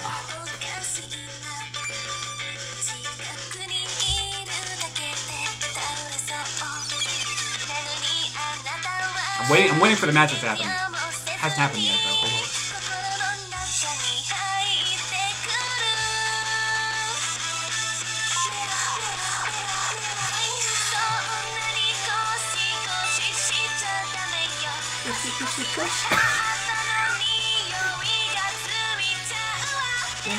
Demo. Okay, this is all right. Okay. I mean, All right, that's it's it. on my iPod, but That's all right. Cushy, cushy, cush. Yoshi, Yoshi, Yoshi, Yoshi. Demo, demo. All right. Yeah, So, that's anyways, right. gay time's over. Right. No, but seriously, the show is about. Did someone say anime openings? Can we baby have been this? No, don't please. Okay, Just, yeah, it's not okay, bad. That's right, bad. right. So yeah, the main guy that approaches her and has these erotic thoughts. His name is Manabe. Yeah. And basically, he is someone who reaches out to her to try and be a friend, and she's really skeptical because she's like, no one fucking likes me as soon as they know I can read minds. Yeah. And she's like, all right, look, we're gonna skip the bullshit. By the way, I can read your mind and stop thinking about me in a bathing suit. He's like, that's fucking awesome. That's fucking rad as hell. And so like their relationship grows. She's and, like, what? yeah, so like their relationship grows, and she's just like, he's always thinking about me in Naked. fucking like naked or It's a like matter really of time. sexual ways. It's a matter of time. But you know what? He's a great guy, and I love him. And he doesn't give a shit that I can read his mind because most of the time it's just erotic thoughts. Yeah. They join a club, like this is a cult club, Herbert, and the main president of that club, she has this dark past about her mother hanging herself Great. because no one believed that she was clairvoyant. Oh, right. That thing. So she wants to come out to the world that psychics exist. So she wants everyone to see how Kotora is a real psychic, so that she can prove that yes, her mother really was a clairvoyant. But early on, she accidentally leaks. She's very good at controlling her what she's thinking. Yeah. Because she knows Kotora can read minds, so she always has to cover up what she's really thinking with something like else. Yeah. But very early on, she accidentally slips an image of her mother like hanging herself because she saw it when she was little. Kotora's like, What the fuck is that? Yeah. but the show kind of goes into like silly hijinks for a bit. But it's like that with that president dude, along with Kawata, he just starts talking mad shit about something. Yeah, well, it goes through several ways. Like first, this one girl who likes Manabe-kun, she's a red hair girl. She's part of this dojo. Oh yeah, that girl. Yeah. She sends some people to beat up Rough him up. Manabe because of Kotora, and then she just makes Kotora feel horrible. But eventually, things work out, and she actually joins the club. Herb anime. Yeah. And then there's a little more growth between Manabe and Kotora, growing as a couple. And then there's I forget what happens, but she just books it away from them. She's like, you know what? I'm actually bad for you guys after all. I actually can't remember what happened to make her do that. I think it was because Manabe got hurt on her account because of the red hair girl sent those bullies to come after him. She's like, you're only gonna get hurt if you're gonna be with me. So she goes back to her grandpa's place, and then they all go back to her grandpa's place. But he has this fucking mansion on the beach. So he comes back and all right, we got you. You can't leave. Beach episode. Oh. And then later on, there's a whole plot about this serial assaulter person assaulting high school girls. Yeah. And let me just put it this way. As soon as they introduce this one character, you know from the get-go it's that character. And it's a woman. Yo, great. Who was ostracized when she was little. And so she beats up all the popular girls that everyone likes because she was all jealous of them. But she's actually she's bipolar, so she has her happy side and her I'm gonna beat the shit out of you side. Oh, great. But she can't read her mind because whenever she's on her happy side, she doesn't know what her other side's doing. So, hey, beats a psychic there. Yeah. But in the end, Kotora's like, I have friends. gotcha. I have friends, by the way. Yeah. Let's be friends. But no, it was overall. Did they ever go all the way? I doubt it. Overall, no. Only in his head. He stays over once. What happens? She's just afraid to go out at night because of the serial assaulter. So he stays over And protect her. then Hijinks. the kendo girl, she's like, I'm staying over too. I'm staying over too. Oh, it goes down that path. Okay. But it's a good romance. I like the characters are cool. I'm sure I it's gave a it an fine show. I would have given it 8.5, but I can't. I round it down to an 8 just because it wasn't Psychopaths, but it was definitely better than Sakura. So, and that's all that matters. Okay then. All right. So let's just go with that. Next up, were we gonna Amnesia? I forget. Do you want to say anything about Amnesia? I'll say Amnesia. It's for girls, by the way. It is for girls as hell. It is a reverse harem show. Gross. I tried my best to get into it. I'm like, fuck you guys, I'm in the show and watch it, and I didn't succeed. I actually watched it with a girl once, and the girl found it boring. So, I have like my phone, like I have cigarettes in my sleeve, but Wow. it opens up and pretty much it's about this girl who's lost her memories. Let that thinking for a minute. She'll amnesia about a girl who lost her memories. Mm-hmm. And there's this fairy dude, who's like, hey, waiting for you to wake up. Okay, here's the thing. You lost your memories. I don't know why, but you don't know why. I could tell you, but I'm not going to. We just figure it out by herself. Okay, let's figure it out as we go along. Because you could check your system, I don't know. So then she has to go to work and stuff. He's like, I have a job. Like, yeah, you have a job. Let's go. So she can see the fairy. They can't see the fairy. They all have crazy eyes. Their eyes are... Just try to search amnesia anime eyes and see what you get. Because their eyes are super crazy, two-toned eyes. Actually really cool. So it's kind of cool. Yeah. And it's like, so he goes to the job. She works at the May Cafe. Of course. He has these dudes she works with. One, she's her boyfriend, but she doesn't know. Used to be her childhood friend.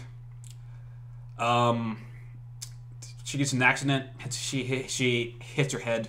Mm-hmm. I don't know what to say. That show, God, If you don't know what to say, slow. just look at this quickly. Yeah, I saw that already. That show is slow. Stop. That show is slow and doesn't really get much done. And there's a lot of... What were there, like, well, besides the reverse harem, were there, like, other parts of the show that just, like, screamed shoujo, like, hey, this is meant for fucking girls? At one point, she's, like, cornered by, like, 4 girls who know who she is. She passes out right then and there. She wakes up, she's in her room. Of course. There's really cool fashion in that show. Really cool character design in terms of their clothes and eyes.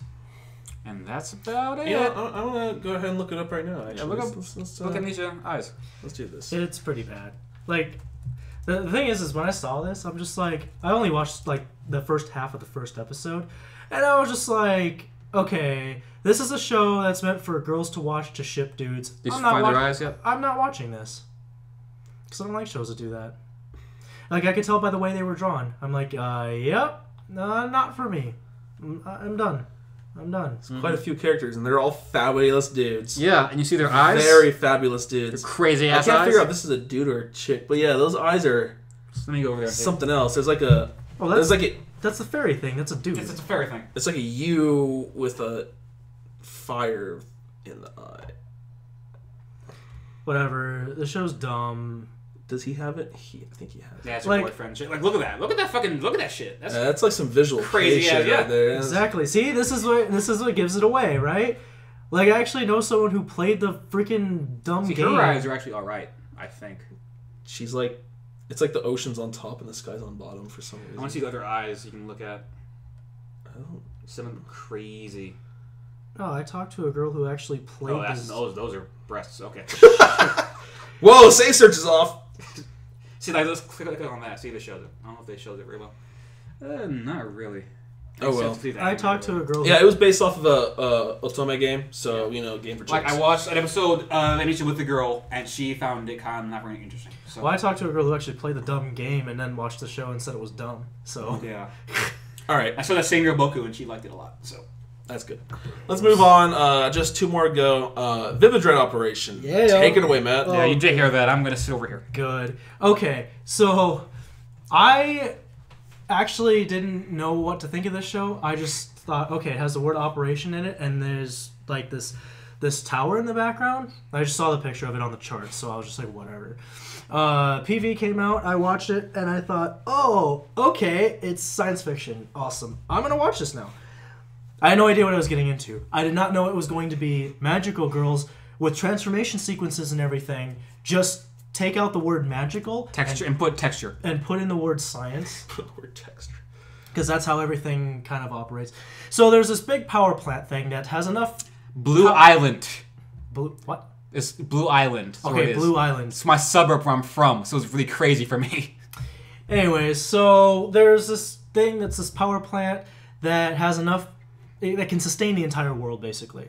And there's this girl, the main girl. Her name is Ishiki Akane. Her grandfather, Kenjiro, he's the one who developed it. So then one day they get attacked by this mechanical thing called Alones. And My favorite Aqua Time song. oh my god, Mike, shut up. So No, it's not. Get there. It's a pretty good so song. then he's just like, okay. He goes up to his granddaughter and says, "It's time for me to reveal to you this whatever." So he gives her the power to use this suit, and all it is The squirrel. The squirrel. Turn to a squirrel. the thing is, yeah, the ferret, whatever he is. Ferret. There was an experiment that went horribly wrong, and her grandfather got his entire mind into the body of a ferret, and then he's like that for the rest of the series until the last episode. For no reason. All right. What's So the anyway- reason? They explained that. So, But anyways, why do it? That's what I'm saying. I think it was an accident. Why do It was- animes it was do an- what they it was do an accident. sometimes? I personally thought it was kind of dumb. But purpose anyways, so she fights this thing and she kills it, and then next thing they know, they get attacked again. And then this one's too powerful for her, so she's like, "Well, what the crap?" Well, then her best friend, Futaba Aoi, which, by the way, if you know the way they're written, their names literally mean red 1 and blue 2. But whatever, that's a different thing. So they're in danger, and then he tells her to activate the key. So she gets the key, and then goes through the whole transformation sequence, and then How's that work? and then she gets a powered suit. And Yeah. okay, But the thing is that to do that, you have to get down to your underwear first. Then it comes back up on you, and you get your power suit. If you get underwear. If you underwear. yeah. If you're going to commando, well, then we're in for a cool show, aren't we? So So Red's weapon is a boomerang, and then now her friend Aoi gets it, and her weapon is a hammer. So they both fight the thing, and then it's still not enough. So then this ferret tells them about docking, and that the fact they have to combine their powers. you have to dock. You have to put your docks and the other two docks. But their bonds have to be strong enough, and because they tried doing it and they couldn't dock it first. I hate you too much. We can't be one. So the thing is that they go through this whole like mental thing, and then they understand each other, and then they can dock. Then the characters combine, and then it combines into an older looking character looks like a combination between the two, and it actually looks really cool. That has a whole it transformation does sequence. look kind of cool, yeah. They have a whole transformation sequence. Then they fight the thing, and then they kill it. And then later on, they meet the third character, who's the green one. I forget what her name is for the life of me. Sword chick. The sword, yeah, the kendo chick. And how they meet is so anime. And It's you so told me dumb. You told me that, man, Mike, episode 3 is so cool. I'm like, man, so she's late for school. She wakes up straight for the train. She decides to use her little flying bike. She's the one who gets one because that's from her grandfather. Mm-hmm. She just flies over the water, runs out of power. She starts flying there in her Vivid Red thing. And the sword chick who's practicing on the beach sees this, and she crashes into like a shed. Uh-huh. And she thinks she's a monster. She tries to attack her, and she catches her katana and throws her away, and then runs to school. She's like, "I find out who she is and fight her." She's more powerful. And I'm like, it's the most anime shit I've seen in a long time. Still good. Then okay, the way that the third and the fourth girl get their keys was retarded, because I understand you only have 12 episodes. But they're just like, oh, hey, there's another one of these things attacking the island. They're trying to blow up the power plant. Crap. We gotta do something about it, guys. Oh, crap. Our docking trick didn't work. It's too powerful for us. Fudge. What do we do now? Oh, hey, by the way, give this Kendo girl a key. Okay, and then she just has a key, transforms, and okay, now there's 3 of them. And then they still can't kill it. So then she tells her. Then he tells her to dock with the kendo chick, and then they do that. And that's the whole transformation. You haven't explained how they dock yet. Okay. One has to kiss each other. They have to kiss each other on the forehead. The non-red one kisses the red one on the forehead. Yes. Because the red one's the bottom bitch. Yeah. Anyways. And it does not work if your feelings are true. Yeah, your bonds have to be Strong. But the thing is, they didn't. Yeah. No, the thing is, she. If you don't have the right persona equipped at that point, She only had a problem with the blue one. She didn't have that problem with any of the other two, which I thought was so. Love at first sight. Love at first sight. Whatever. Are you talking about the one that was trying to find her to fight her? Yeah. Yes. All right. They had no problem docking. I was just like, oh, okay, we're gonna rush this. She's more sexually compatible with her than she is with her friend. They've known each other too. We're gonna rush this a little bit, but they dock and then they kill the thing. This whole time, all the whole while, they beat it, and then like all of a sudden it gets powered up again because this like light arrow hit it. It looks like the arrows of light you use in Zelda. Anyways, so they're just like, well, what the hell? There's this girl, the dark-haired girl off to the side who's been doing that. She's been powering these things up because she's determined to blow up the power plant. It's a lot like Power Rangers. We don't know where you fight the main villain and he dies, but then they power him again and you have to fucking transform the Megazord and then defeat it. Oh my god. Actually, you know what? That's not too far off. But you know, every Power Rangers episode is like, well, we can't do this without the Megazord. Yeah. Or Voltron, for that matter. The thing is this dark-haired girl, the one that's firing these arrows, her world apparently got destroyed, so she came through another dimension to this one, and the thing is this dumb bird that's a crow that's been telling her that she can bring her world back, but she has to blow up this thing. Second talking animal of the show. At least that bird doesn't move its mouth. Well, what do you mean it doesn't move That's not true. Okay, we'll get into I that. might consider putting that scene in this video if I can somehow do it. Anyways, so I do like when they do doc. There's the one where they kind of tease the kissing on the lips. Yeah, that she kisses on the forehead. That's kind of funny. Yeah, derail forehead. So this whole thing. Oh, the thing is, she has like this tattoo on her neck, which is like these feathers or whatever, and it's like her power level or something. Well, the thing is this bird. I guess they didn't explain this really, but when the bird has the power to like, I don't know, make it burn, and they never explain this. She's red buff, huh? It never explained this. So I'm like whatever. So she's determined to blow this thing up and power up like a dark mark. Things. And then later on they figure out, oh, the fourth girl, the yellow one, her thing is called a collider. It's like these if you've ever played Gradius, low hanging fruit. If you've ever played the game Gradius and know what options are, it's kind of like that. So how did Yellow get her key?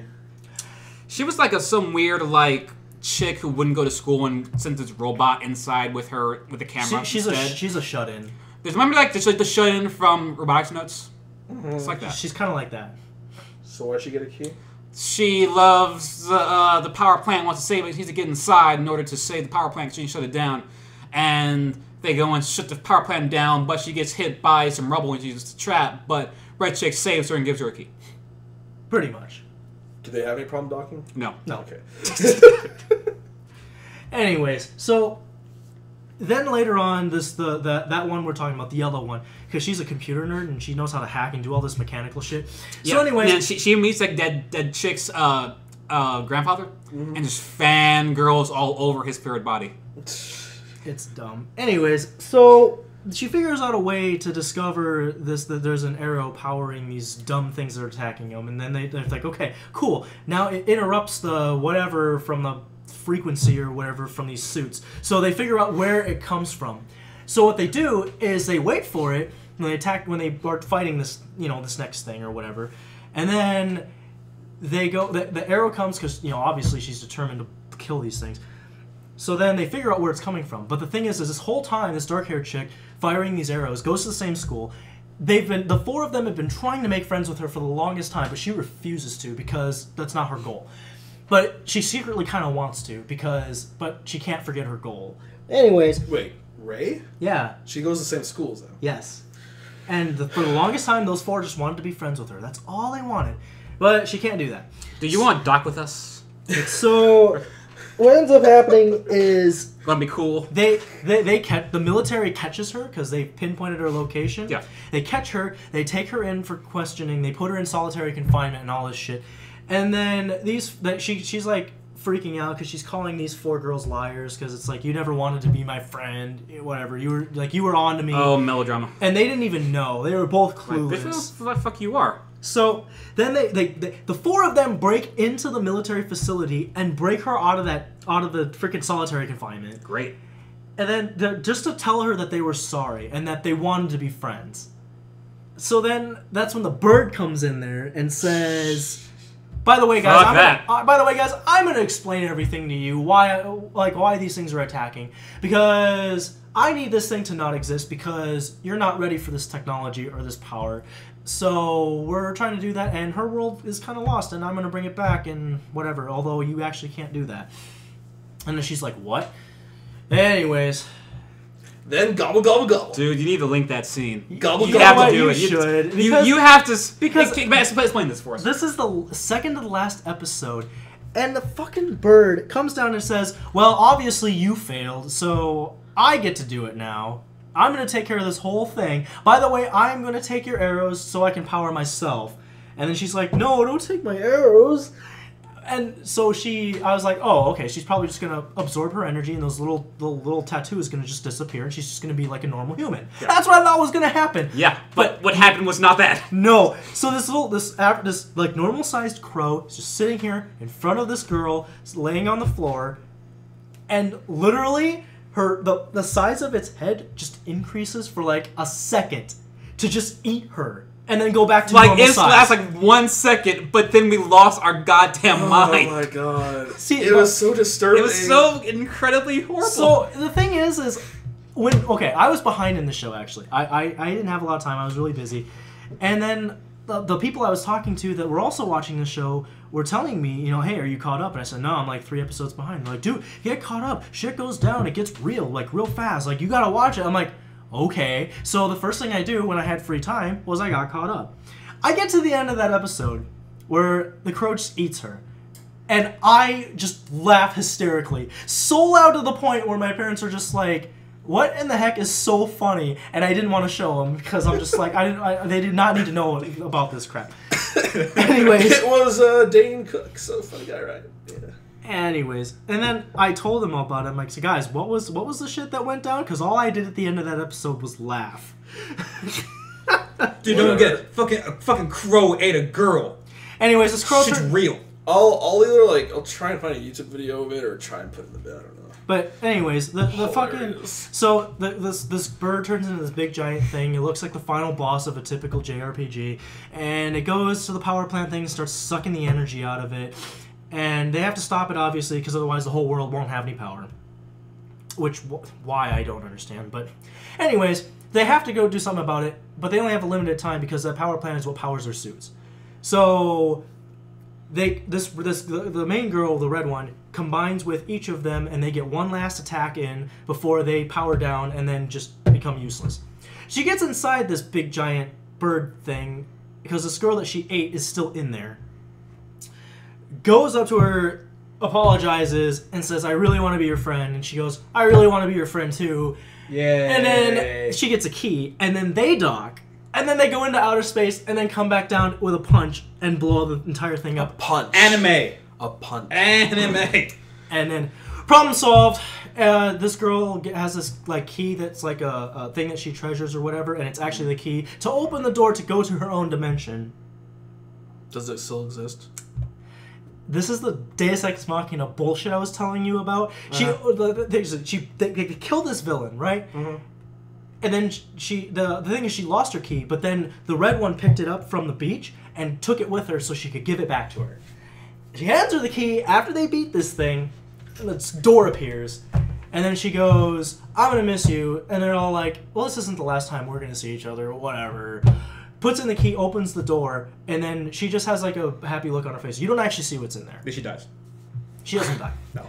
And then credits roll, happy ending, they save the world, and then in the last 10 seconds of it, the red one's just doing her normal newspaper route over. That's her part-time job, I guess, on her bike. And then she sees because saving the world obviously is then she sees full-time. the thing. Oh, this dark-haired girl. She had a pet bird that was a normal bird, and whatever. And then she set it free before she left. Yeah. Well, while this red girl is doing her newspaper route, then that bird comes to her, and she's like, hey, I know you. And then she looks, and then this dark-haired girl is standing on the on the edge of a dock, far in the distance, and then it ends right there. Great. So I'm like, okay, worthwhile for me just because I like sci-fi a lot. Gratuitous ass shots. Lots of which them. are not enough in anime, so I'm but you know what? wholeheartedly for that. But you know what? I watched both seasons of Strike Witches and the movie, and I thought the show was still better. Okay. Well, crazy. Good. All right, we're gonna go on the last thing here. All right, finally. My favorite show of the season. It's pretty good, I think. Love Live. School Idol Project. School Idol Project. Now, okay, You here's like the plot. Glee, though, so I can see Here's the plot. All right. Yeah. This main girl, Honoka, she's like, yo, our school's gonna be closed down because not enough people want to enter. So Yo, fuck, that's fucked me up, bro. and my two best friends, Kotori and Ume, we are going to become school idols because that's the hot new thing that all the schools Dude, that's are doing. so sick. And we are going to attract people. Okay, this show did various things that I liked. One, it changed the outfits often. Yeah. They never Every explained. fucking They never time. explained who really made those things. Kotori did. All of them. Yeah. That's She designed them. I think she had them done by probably a company or something. Whose money? Do you know how rich her family is? Oh, right. They are really rich, aren't they? Okay. Well, Yeah. Okay. Umi did the lyrics, and the red hair girl who Maki. She Compose it. she composed and did the piano, but much like I was told, Like, and also like the eventually- weird fucking synth shit too. Like, No, what the fuck is? I was like she got the piano, but do you play like $10 instruments? Because who the fuck is doing everything else? Yeah, that's Regardless, That's like, yeah. So like they'll Is start. choreography too? Huh? Choreography. Choreography was done by Umi, I think it was as well. No. Umi did The other lyrics. chick. I think it was Umi, wasn't it? Eri did later when they got her on. Yeah, but but who for did the that first one, I think it was just Honoka and them like trying to copy other idols' dance moves and stuff because she Okay. would like study it. But the show did beautiful animation. Yeah. They also did the CG thing during a live concert, but they would I don't know if AKB did this, but they switched in and out of CG during like depending on the close-ups or not. Yes. Same thing. Also, they did the type of humor what you see in like Family Guy and Glee, where like they'll reference something, Yeah. and then they'll like flash back to it. Yeah. and like show it, and it'll be funny, and then flash back to it, like, yeah, that happened. Yeah. And like I love that. Also, all the characters were great. My favorite character was such a sassy bitch. Who was it? Aries' friend in the student council. Fucking The vice president? yeah. Yeah. Problem is she's my favorite character. I can't remember the name of. You know who mine was? Who? Nico Nee. Nico. She was awesome. I loved her black hair with the red eye. It works. But god dang it. I always forget my favorite character's name. It really bugs me. But regardless. So in the show, they eventually get 9 members. The initial 3, the piano girl, this one girl who's really fucking like into idols. Yeah, that's Who isn't Nico? not Nico? She's like glasses. She's the yeah, glasses girl. And when they meet Nico, who's the president of the Idol Research Club, Yeah. she's like, "Oh my god, you have these limited edition collector boxes of this one idol group. Oh my god, oh my god, oh my god. Can we watch it right now?" She's like, "You open that, you die." Yeah.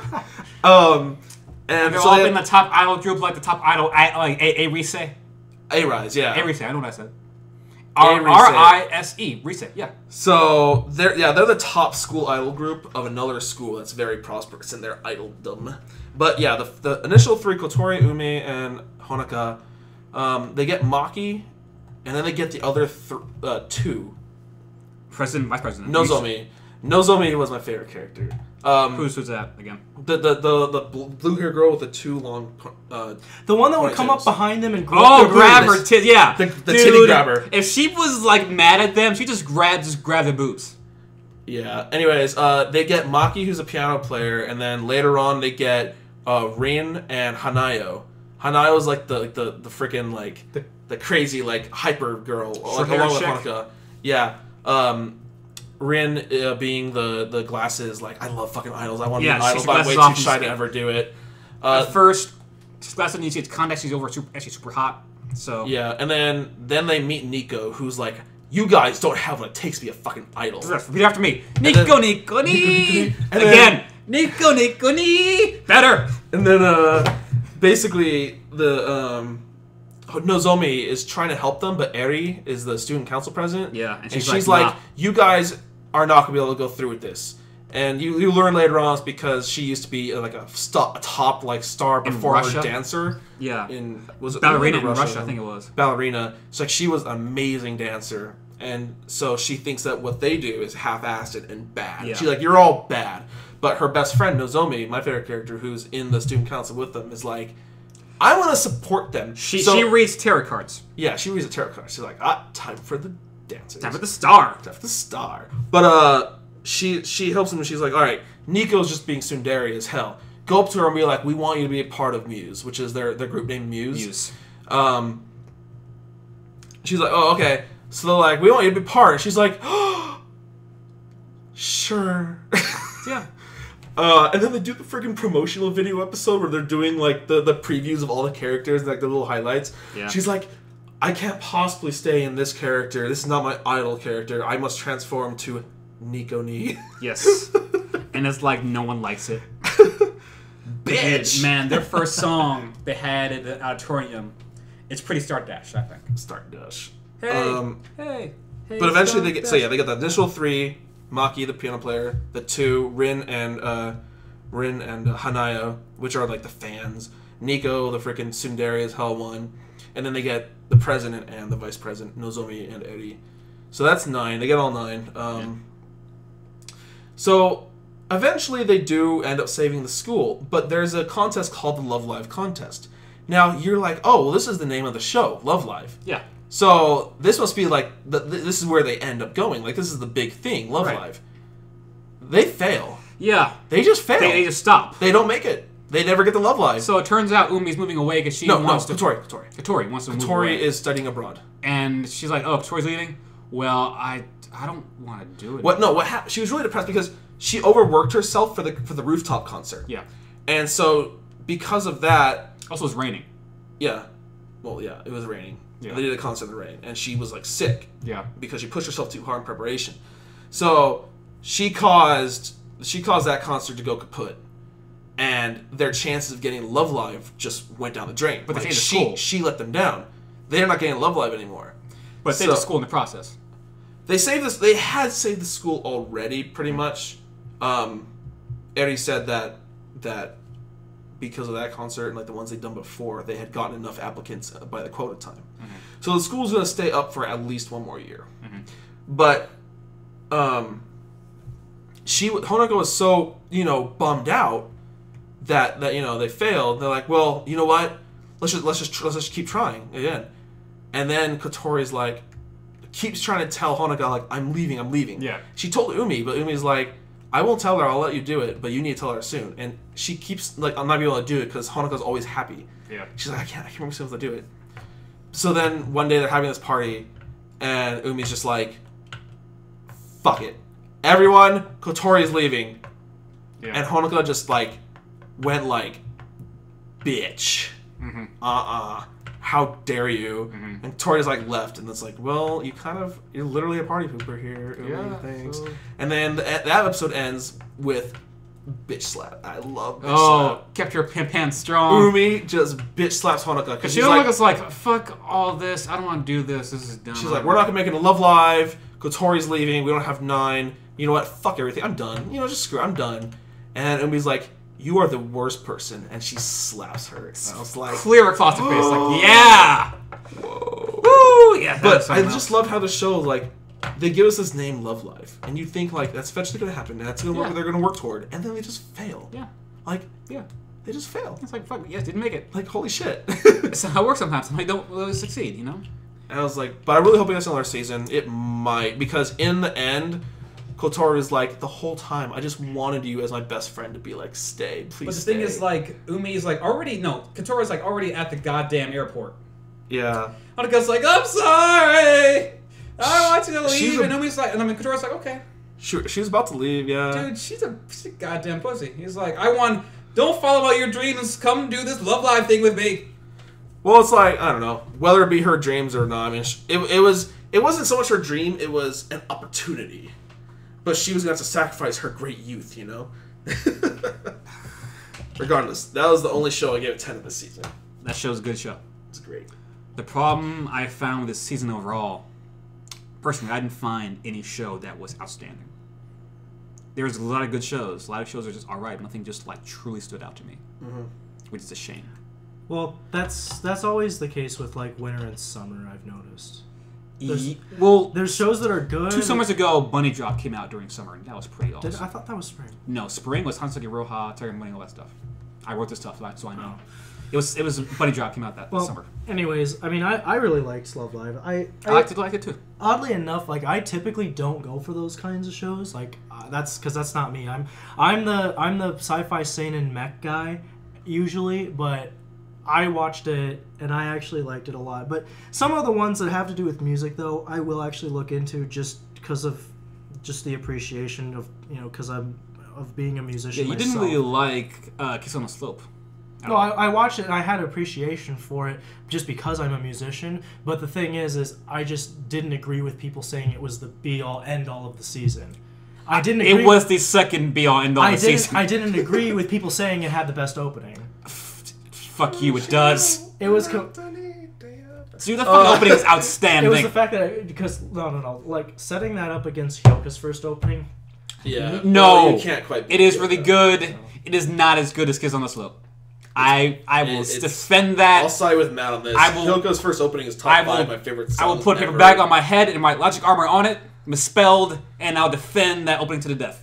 No, but Love Live, I actually didn't have any hopes for it either. I only wanted to watch it because I heard the opening's nice though. I heard that the fan, like Sunrise is gonna have people vote on what they were gonna wear during their performances. Like, oh, that's kind of cool. Yeah. And then I just ended up loving it. Like, it was kind of the reverse effect from like Mon Daiji Tachi. Like, I watched Mon Daiji Tachi and I was like, best show of the season. Yeah. And then I was like, and I'm like, nah. Right. I watched Love Live. I'm like, whatever. And I'm like, if I had to pick the best show of the season on all of these things, I probably. I don't know. It's really hard to say. I love Chihaya Fiyu. I love Psycho-Pass. I love AKB. Between one of those three, actually, for me. Well, can you even? Well, are we? Do you include shows from last season? Yes. Season? Because then I'm going to say Shinsekai Yori. Okay. All right. But that's last season. Yeah, still. It ended. It's different from the first half. I guess. You wouldn't say Psycho-Pass was the same as the first half. It's bullcrap. This back half is different from the first half. Well, yeah. We've seen many shows fail horribly in the back half. Case in point, Guilty Crown.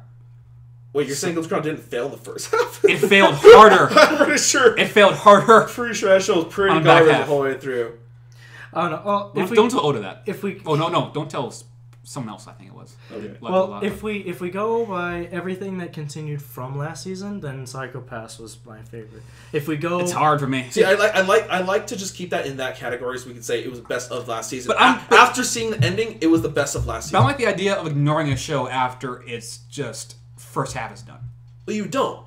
I'm retroactively saying now that it's ended, it was the best of last season. Like I'm saying for Shinsekai Yori. Oh, okay. It ended. Now that I understand the whole thing, it was the best of last season. Okay, I carried over. Sure. But Love Live is best of this season, in my opinion. Okay, of shows that came out this season. Vividred. You think so? Well, that was my favorite. After seeing that crow, I don't know. Okay, Ruben. Ruben, if you watch beginning to end, if you get the time and you decide to say fuck it and watch it from beginning to end, you might actually not think it's that bad. I literally heard the whole story from you. I think I understand the whole thing now. Okay. I'm gonna say you said some pretty dumb things, like how their symmetrical docking was pretty much just unnecessary. Yeah, their docking was awesome. Shut up. AKB. I'm saying AKB special season. The show you talked literally for 22 minutes about and talked shit about for 22 minutes. I didn't talk shit about it. It just I understood how weird. Wait, was that it only 12 looks. episodes? Yes. Yeah. So it started this season. What? It started this season. Season 2. When did the first season come out? Like 2 seasons last ago? year. Yeah. All right. Yeah. Cool. Yeah. But realistically, you look at everything. Should I say only new shows? Should I just narrow it down to that part then? No, that's fine. But like you look at everything that came out just this season, though. I mean, there was a lot of crap. There was a lot of shows that were just. There was a lot of garbage. There was just a lot of. Chico Detective. God, that show was bad. So bad. Holy crap. Oh my. But anyways, let's look forward to next season though. Well, actually, mainly for me because next season is heavy in my genre, so... Then there's our email, you incest-loving motherfuckers, fuck you. That show's not incest. It's not even incest. No, but they make it out to be. They just have brocon, ciscon, man. It's nothing. Don't worry about it. This next season has a lot of shows though. Like Red Data Girl's kind of cool. There's only one thing I'm really like. There's only one thing I'm gonna freaking like look forward to every week, and that's Railgun season 2. oh yeah, you would. Uta Prince 7, no, my love is 2000%. Oh, by the way, that other one you were asking about, that Hataraku Mao-sama. Yeah. It's in another dimension where the Devil King is the only one step away from conquering the world when he's beaten, I was right. when he's beaten by Hiro Emilia and forced to drift to other world, modern day Tokyo, as conquering the world are the only. And she works at like a freaking fast food restaurant or something, right? Yeah, something like that. All right. It's kind of dumb. Right. Well, let's wrap this up. This party. Yeah. Once again, I'm Ruben. I'm Mike. Matt Over here. I'm gonna put a link to Mikey Mania Tumblr. Yeah, in the comment. One thing I don't update anymore. So if you like, if you like screenshots out of context and occasional anime gifs, go right and Macaroni Chronicles. If anyone actually listened to this all the way through, thank you. Leave a comment if you want. I'll respond. Like or so will dislike. they. Yeah. Huh? Like or dislike. We will respond, and let's see if we can get more likes and dislikes. No, I'm just kidding. that was like what? 4 likes, 3 dislikes.